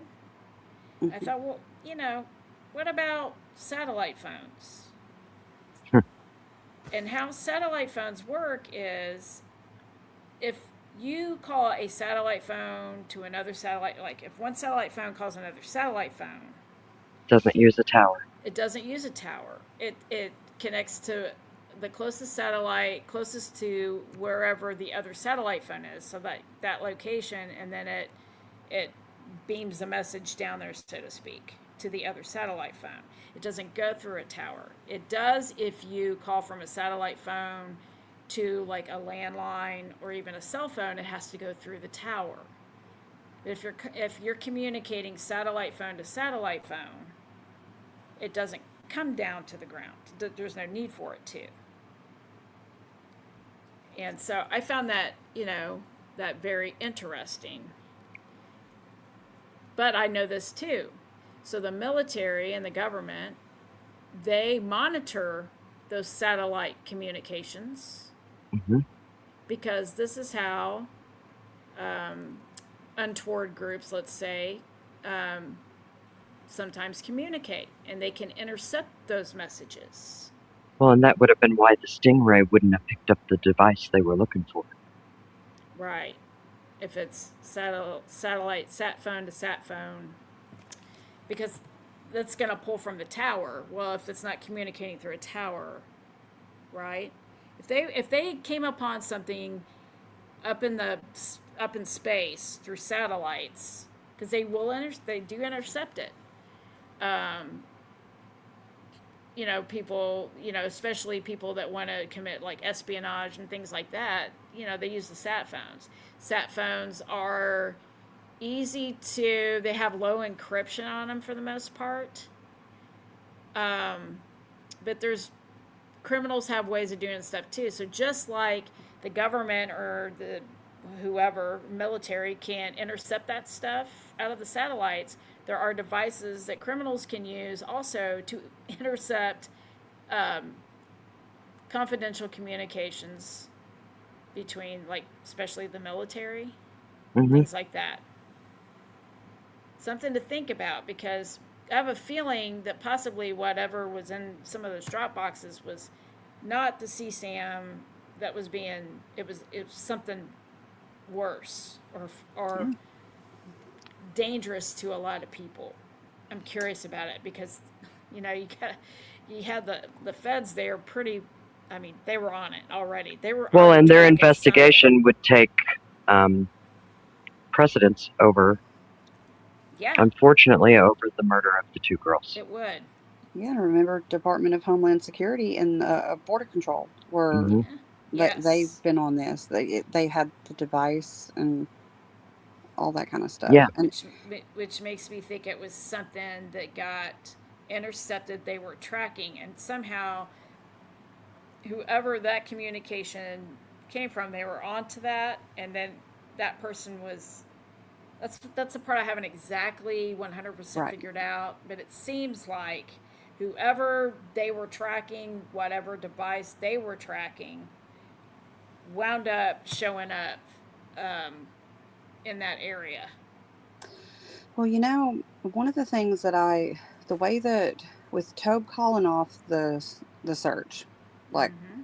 out of nowhere, and Eric Williams is saying in his interview that the who he wasn't exactly sure who they were. He just said they looked like civilians, but they said that they were calling off the search and everybody needed to leave the area because this was very interesting when he said that they said they didn't need people messing with the tracks or like possible evidence or something like that. And I thought that's really interesting that they were already thinking of the woods and that area.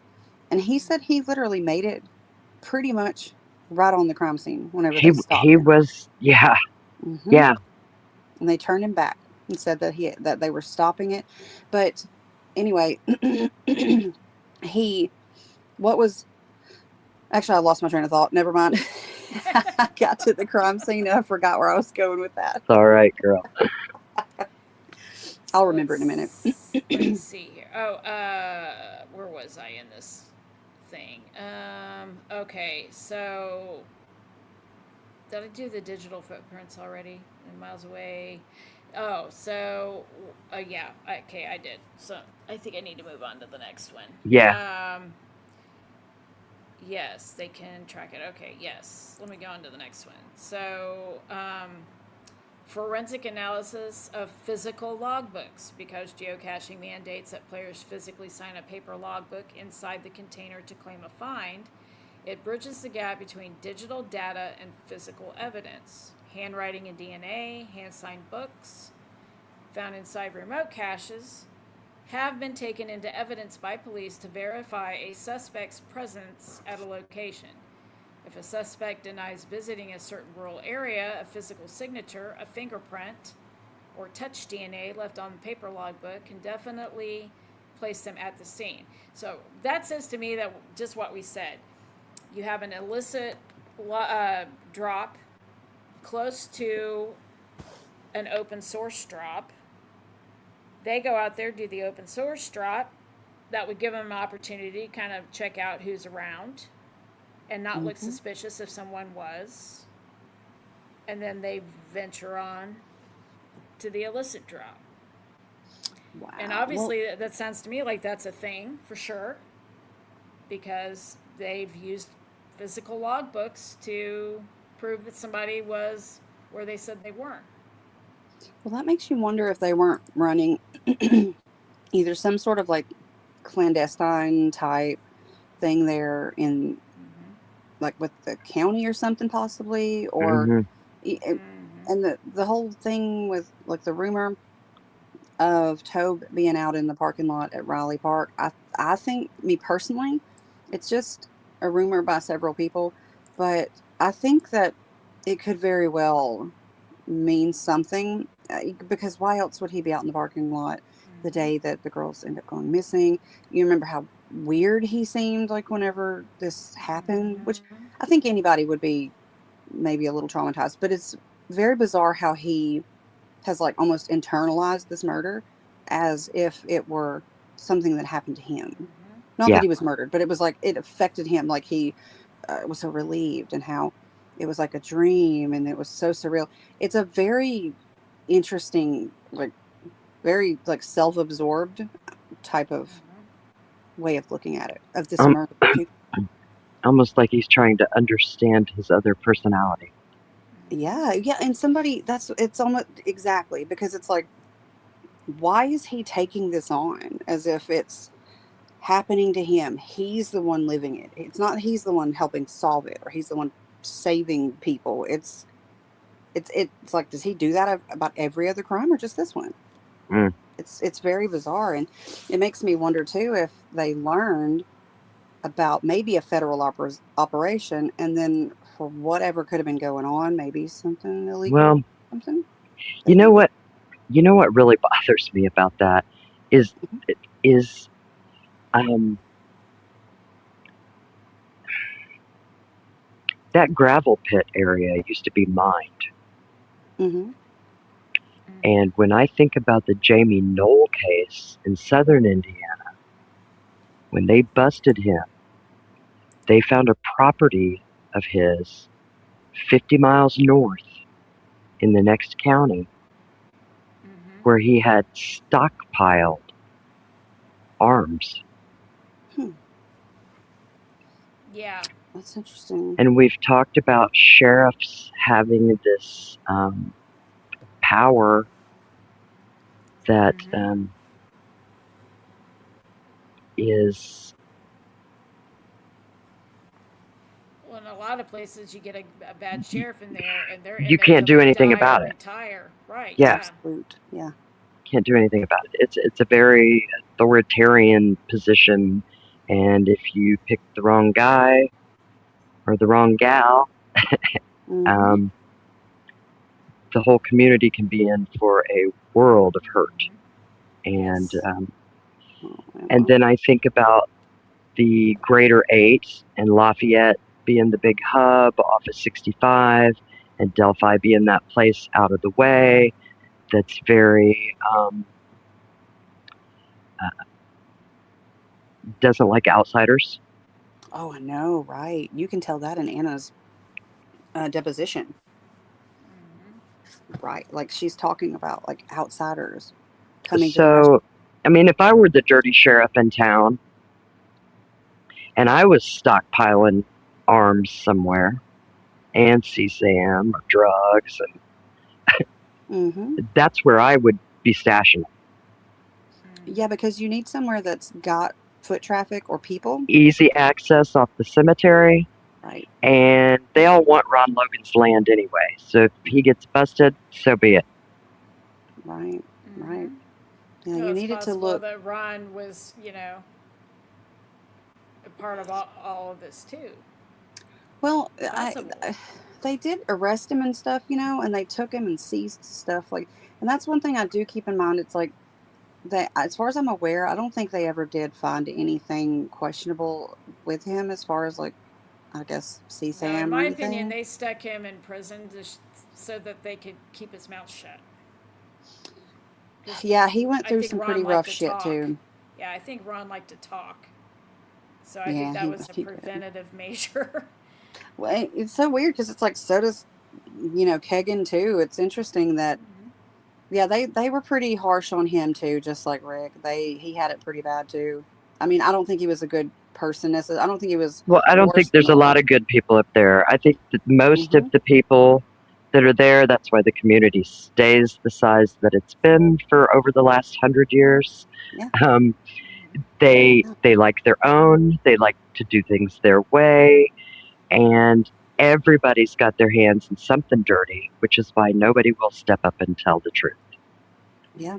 Yeah. It is. The people are treated like outsiders because um I mean, not like hating on Anna or anything, but that is kind of like what that's exactly what she said in her deposition um that somebody had came into the restaurant that she worked at and that um he was complaining about getting pulled over by the local law enforcement, and he was just, I think, just fussing, maybe to the waiter or somebody, I don't know. And she said that he seemed to be frustrated about getting stopped for a light or something. And she's like, I went over to him and I was like, do you see this girl right here? And she's like, I pointed to the poster of the girls and I was like, that one's mine right there. And then, sorry if you're offended that you're treated like you're stopped for having like, because we don't recognize you. And I was like, wow, Ooh. that Damn. was Yeah. that was interesting to me. And then she said he was just like, he just said something like, I don't know if he said sorry, but then she's like, and he just got up and walked out. And I So was like, now her deceased daughter, murdered daughter, is the excuse for treating people the way they've always fucking treated people. yeah, yeah, it's in the deposition. It was very surprising to me. And I understand, like, I mean, I can get where she's coming from, but that's not really legal because it didn't even seem like they had a legal reason to stop him. And I was like, because she Yeah. literally told him that, sorry if we don't recognize you around here or something like that. And I was like, Well, whoa. you've got a town that, does all this historic stuff and makes this trail system and the whole blah, blah, blah, blah. But like New Day has pointed out, they don't have a hotel or a motel there. There might be Mm-mm. an Airbnb here and there, but it's like come visit during the day, then get the hell out Right. at And night. Whatever goes on there at Yeah, night. it's like a sundown town for everyone that isn't a resident, Yeah, a lifelong member of. it's a little. It's odd. well, It's remember what they did with the young girl who supposedly took a picture of the juror van on the highway? That they mm, called, like, they had a police come and stop the girl because they're driving down the highway and this girl takes a picture of them. This is what that juror said in her interview, and that they stopped her and wanted to know what she was taking a picture of this van for. Not near the courthouse, like on the road, like They were on the literally. interstate Yes. or And on the highway headed back to Lafayette. Yeah. yes, and they stopped her. They took her phone, and they left her sitting in her car with no phone. And an officer took the phone to the judge. Then the judge looked through her stuff and then deleted these images and wanted to know, like, why. I cannot believe that happened. Like, that is, people don't They, realize they how illegal that is. that is illegal. Yeah. The fact that the judge went through her phone, that just, and it was a young, I think a college girl who was in town or something like that, and was like, I literally sent the picture to my friend and was like, what the hell's going on here? Because you got these officers taking this van like it's got, celebrities in it or something. Like they've got this whole train thing going. And she was just curious. And She these thinks were she's people. taking a picture of Bon Jovi. Right, right. She's like, hold up. It's like Bieber here. Like, what the hell is going on? And she, like, I don't know. It just, these people there just seem to just, you just fall in line. They do what they want. Mm-hmm. Yep. Uh, But anyway, yeah, it was just, yeah, that's wild. Whitecaps. Number 4, reverse geofencing crime scenes. This is interesting too. So when a crime is committed in a remote area, like a state park or a nature trail, traditional digital evidence, like city surveillance or highway license plate readers, is unavailable, obviously. Or a land trust or a historical bridge. Yeah. Wow. Targeted geofencing. Law enforcement. Oh, my screen just went to sleep again. What happened? Law enforcement can utilize geofence warrants to request data from location brokers or specific applications, including outdoor navigation and geocaching apps. They can isolate every device that pinged a GPS coordinate within a tight radius around the crime scene during a specific window, quickly identifying potential witnesses or suspects who were out caching in the area. So, Which we know they did that. Yes, but like if you are able to, like, say, get data on like a Garmin, I mean, those are going to be, I would think, more accurate as far as location, right? Yeah, I Than think so. a cell phone would be, because the cell phone's pinging off the tower. The tower has a radius. Well, where do the coordinates come from, though? Are those coming from the tower, you think, or can it do from both, Well, like our cell phones? that's what I want to look into. They're coming from Rome, y'all. They're coming from Rome. No, Well, I'm so if they could wondering get that, if I'm Let wondering me if ask there's Big not Ben. Hang on, I'll be records. back. Because remember back then, and now your cell phone, you Sorry. can use satellite now with cell phones, right? You can switch over to, like, iPhones in particular, like satellite mode, and you can communicate, bounce off of a satellite. But back in 2017, that wasn't a capability with cell phones. Wow. Well, if That they was can do that, sat though. phones did that, and the Garmin's did that, but not your cell phone. Okay. So I'm that does make wondering, and sense. you had to buy a satellite plan, which means that there had to be some type of record of connectivity and whatnot with the satellite. So, is there? Wow. I wonder. I mean, I would think that there would be some type of. What if you're military or law enforcement? Just curious. Yeah. Would you need a subscription to the satellite then? Well, not if you're those entities, but if you're a private individual using Okay. a Garmin back in 2017 with satellite capability, you had to have a plan. Right. Okay. I was just curious. Yeah. Because some of my persons of interest are actually law enforcement. So. Right. Right. Well, and a lot of them are also military or former military. So, Yes. But, and I had something, there was an article that I wish I would have printed, but it was talking about the accuracy of those GPS coordinates. Mm-hmm. Um, yeah, they were. Yeah, Well, and I that's the wish I would have printed difference, that. isn't it, between the what's it called, the wind of rose and the rose wind. What are they called?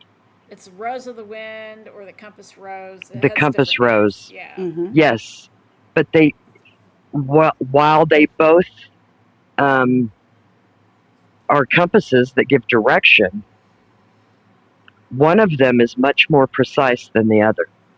Yeah, it's the one I was Mm-hmm. telling you about. The one that says like It's the numbers on it, like 1, 1, 2, the 5, and 7. wind, yes, the wind rose, and the mariners used that for navigating the seas. Yeah, Yeah, because it's a got like mariner's it has like compass these is like. going to. Sorry, I didn't mean to interrupt you. No, it's okay. I mean, the compass rose is going to show all the headwinds. It's, Um, I shows that in one of those episodes. It might be the one I don't that think the maybe showing compass one of rose the shows. navigation book. Yeah, I don't think the compass rose It shows any doesn't, but they winds. had it. Some I think some of them did. They they had had names on them. ones Yeah, that would show like the Africa like Africus was like one of the trade winds. It yeah. would I have was like the wondering what trade those winds meant. on it. Hmm. Yep. Yeah, those are the trade winds. I forget them all. But that's Africus not is the one of compass them. rose. That's the rose wind or the wind rose, or whatever the heck it's called. I think they're the same thing, New Day. They're not the They're, same thing. That's what I'm telling you. They have the same function, but one is more accurate and okay. is broader than the other, and that's the wind one.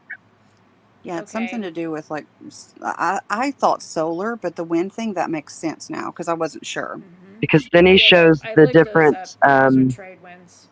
Okay. yes, and then he shows the different deities or the gods with the Mm-hmm. um, that are on the four corners of the. Oh, I don't know. We'll have to watch that episode. Yeah. Yeah, now I got to go watch all those episodes again with this more, information that explained weird things I didn't understand. Yeah, yeah, I can try to do another one of these too or whatever if you wanted to do you another one or something, to share with, like to share with people if you want. Yeah, I want to Yeah. do the rest of this Mm-hmm. because we've got a few other points to touch on Mhm. next Saturday. Oh, Um, do Ooh. you want to stop for the night? well, you can go as long as you want. I don't care. I just know I don't think we'll be able to cover it all tonight. I'm Um, trying to see how many more little slides. I'm almost, well, okay. So we can go ahead and stop there, yeah, let's do because that. what I have is some information that we'll get into next time. But this will be interesting because this gets into uh, data Ooh, and yeah. what and like all the different, it has to do with the GPS, latitude, longitude, things like that. All the ways that law enforcement can track things through um, photographs, things like that. And this is all in relation to dirty caches Yeah, or regular geocaching, things like that. And yeah, we can stop there for tonight because, but yeah, we'll definitely, like I said, we'll. This is going to be something that we're going to be talking about for a while because hopefully you guys can see kind of where what we had taken from EOA and what we thought he was telling us, and then Mhm. what Christina was finding, these holes started to kind of fill in for us. yep. Fill Mhm. the And gap. then when we talked to Christina about it, yep, she was like, "Holy crap!" You know what I mean? It just kind of, Y'all made a lot make um, sense for me. You did for us too. I know It's it's a been wild. yeah, It's like crazy. I hope the chat, no, I hope everybody who's watching can make sense of it too. Well, we had an idea Mhm. that we came up with, and yes, we've been wanting to go live throughout the middle of the week, and we have a few times, um, but it gets real hard to put a presentation together. We could talk all the time, but to put a presentation together with full-time jobs and everything, and Right. so what we thought we would do is we're going to start a new series on Wednesday nights, hmm and we're going to call it the Wednesday Night Watch Party, and we are going to. I thought the three of us, and then I want to reach out to Adrian, hmm and we'll start with just the four of us, and we'll pick, I want us each to pick an episode of Eye of Apophis that we're really curious about, that we want better understanding on, or that we think aligns with some of this. And I want us to, every Wednesday night, we'll watch an episode. hmm You guys can watch in the live chat. When something comes up, drop the timestamp there of where we are, and your Maybe we could question, and maybe also, we can go back and just kind of peel this thing open between all of us and figure out all the different layers to this. maybe we could do it too, where they could actually like after we watch the episode. Maybe we could have it too, where if you have a wanted to discuss particular points, maybe we can drop a link and they can call in too. Sometimes Yeah, that might be good too. absolutely. Because Yeah, I we could do know that. this. Yeah. We've watched EOA since he came to this community, Yeah. and we absolutely find huge value in what EOA shows us. hmm Um, it's I know it's hard to decipher it sometimes. I see people struggle with it, but that's for a reason. I mean, like we said, we believe he's speaking their language. Oh, Um, yes, I think he is. and so it's hard to sometimes decipher or understand it. Um, but he's valuable. But yeah, I mean, Would I you know like for people me still to? have questions, or they want to, or maybe you see something in there that we don't, and we'd like to discuss anything like that. Would you like if I tried to go through one of those or something that maybe you guys had planned one day, like in the future, of trying to go through and just decipher all of it? So then after you could either discuss it possibly, Yeah, or like you could. you've got some good summaries on his stuff. Yeah, I Um, can Mm-hmm. only have a couple, but I could Yeah. do more because yeah, it opened my eyes to. I was like, oh my gosh, like because Mm-hmm. he does it in the music, the colors, hmm Yeah. I mean, it's just It's every. everything. yeah, Nothing hmm and is nothing is there by mistake. You have to pay attention to everything, and that often means rewatching the same episodes several times, maybe at different times. Yeah, we go back to them all the time as we learn new things. We go back to them. But Well, yeah, one the of the things music in is one of them, cool, but it's there for a reason.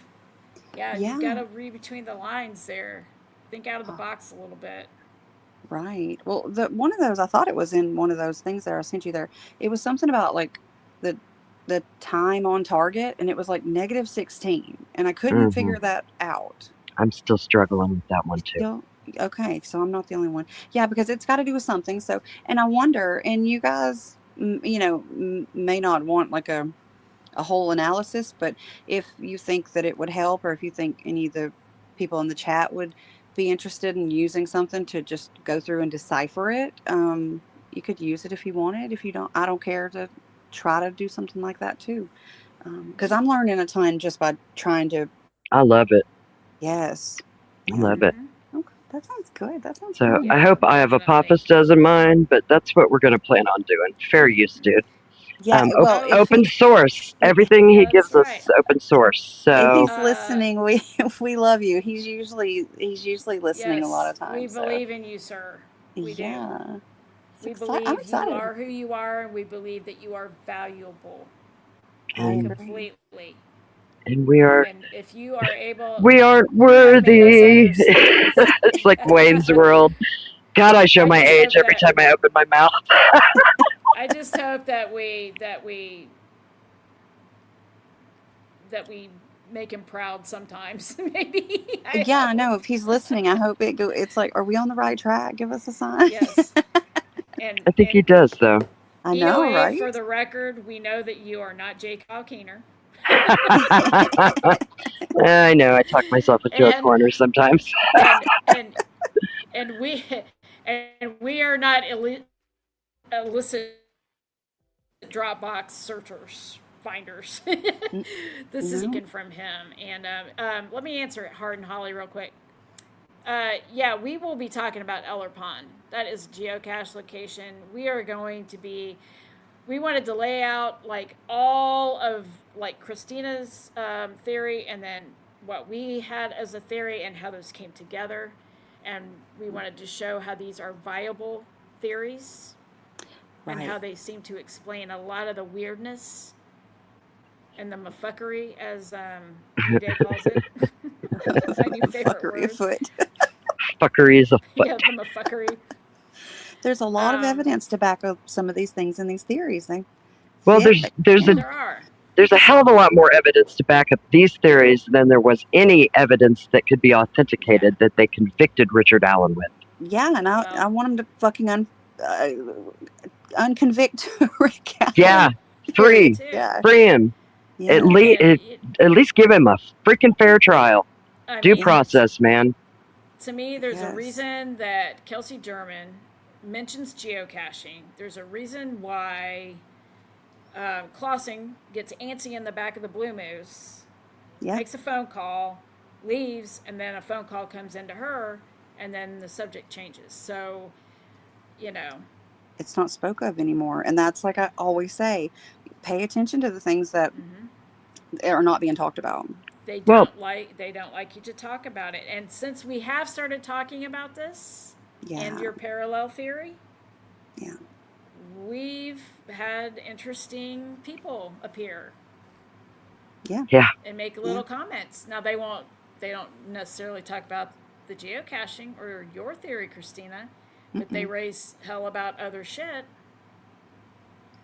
Yeah. Just to distract and stuff. And Yeah, but for the record, we know it's a distraction.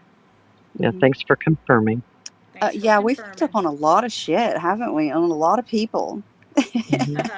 Listen, Wow, I you got shadow banned, girl. I want to throw something out there real quick, because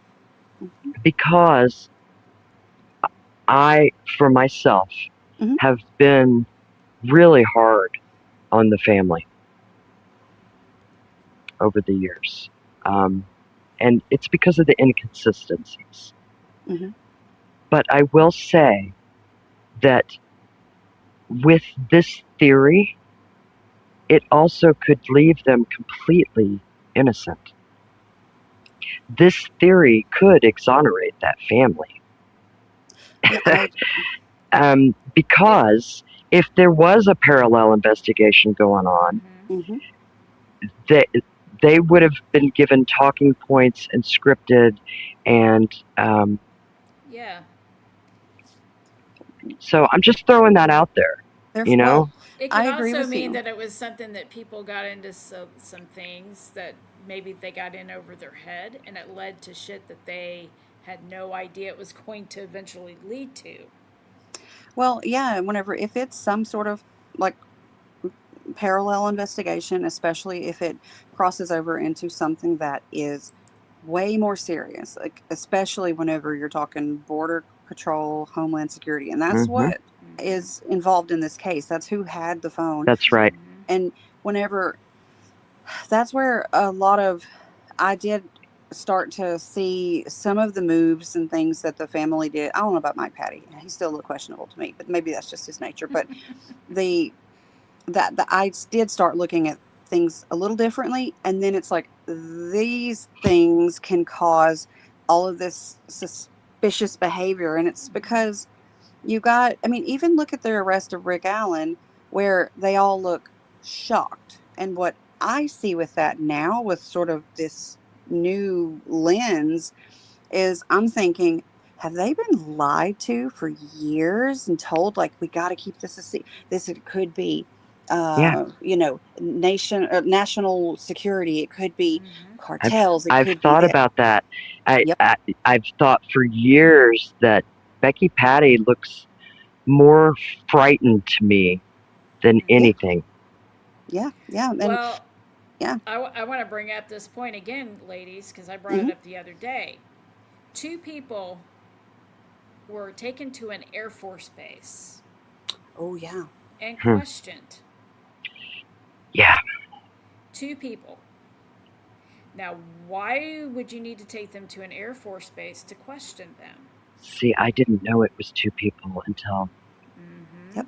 Christina That told us. tells me that more than just the local yokels and Nick McClellan were needing to speak with these people. Yeah. And one of them was at the trails that day that went to be Mm-hmm. questioned at the Air Force Base. And one of them is sitting in prison for CSAM. So, Right. but they were It's taken to an Air Force base to be questioned. well, that's what makes me wonder about what this family was told and if they Do you think and I, Kelsey left work and went and picked her up and drove her over there? But don't. it's like there ain't no telling. There's been I don't. stranger things happen. I I'm love just you guys. saying. I'm getting it's slap happy Sunday now. Yes. 2:05 a.m. Happy Sunday. Yeah. We we, Yep. you hung in there a long time, artist. So, Yeah, we'll get yeah. going. Thank y'all Oh, for I having me know. on. I appreciate it. Well, we're gonna keep this discussion up because we need you, and Well, thank y'all. I I need you think you need us guys. too, just to make sense of it all. It's just, you know, Well, I um, appreciate it. Yeah. and we are. Oh my gosh, you guys are amazing. We still Yeah, we have need our pretty much community. everybody still hanging out tonight, and Aw. please, guys, share this. Think about it. Talk about it. If you have any questions, leave it in the comments. Please join us for our watch party Wednesdays. We may come up, Are we going to do Wednesday? Probably. Yeah, probably. Yeah, Wednesday would yeah. probably be the best night. It is for me. I Wednesday. know that. We got to get over the hump, y'all. Yeah, and That we, sounds we want great. to start looking at this and have, and you guys be able to watch it and ask questions or add in things that you know That you see and know, and and that you yeah, see. help us. Yeah, maybe we can And, decipher it. please share, spread the word, invite other people in, even the non believers, as long as they're nice and not shitty trolls. We're Right. happy with that. Yeah. Yeah.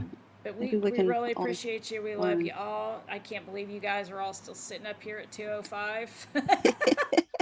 Yeah, thank you to the chat for everybody hanging in there. Like, it's blows my mind, and thank you for Absolutely. all the support. I appreciate you girls for letting me on here. So, thank Girl, you. we Oh, love you. And that I love that y'all. video you put out this week was yeah. fire. You Yeah. like it? Did you see Sherry Byron Yes. commented? I was like, oh God, Yeah. hey girl. Yes. Yep. We love it. I'm Thank not y'all. a tentacle.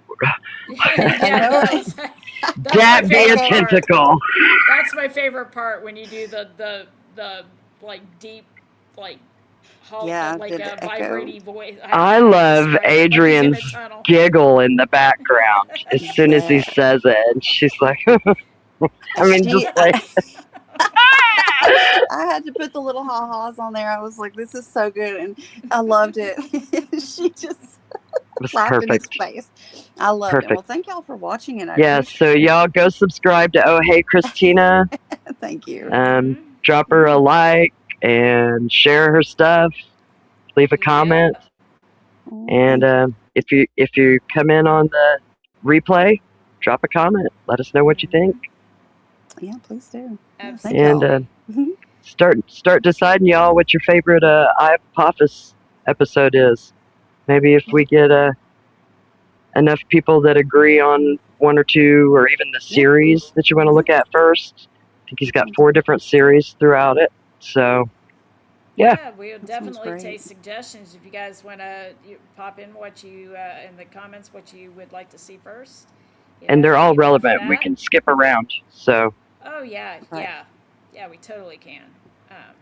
And anyway, with that, I think I'm going to say good night and good night to you too as well. Yeah. Christina. Good night, New chat. day. Good night, ladies. Yeah. Thank Good y'all. night. Good night, everyone. Thanks, Good night. everybody, for being here. Thank y'all. Good night, Thank- chat. Thank you, Christina. Thank You're you, so welcome. artists. Thank y'all. Yep. Thank you too, and thank you, everybody. We love you, and we'll see you. See you on Wednesday. See you Wednesday.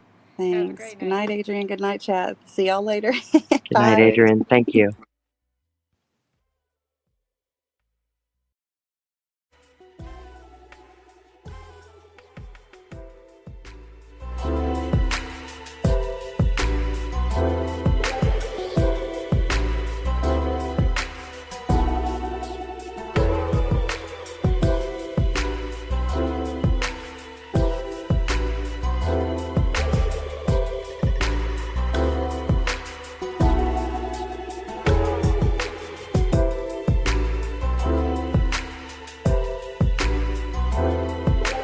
That's right.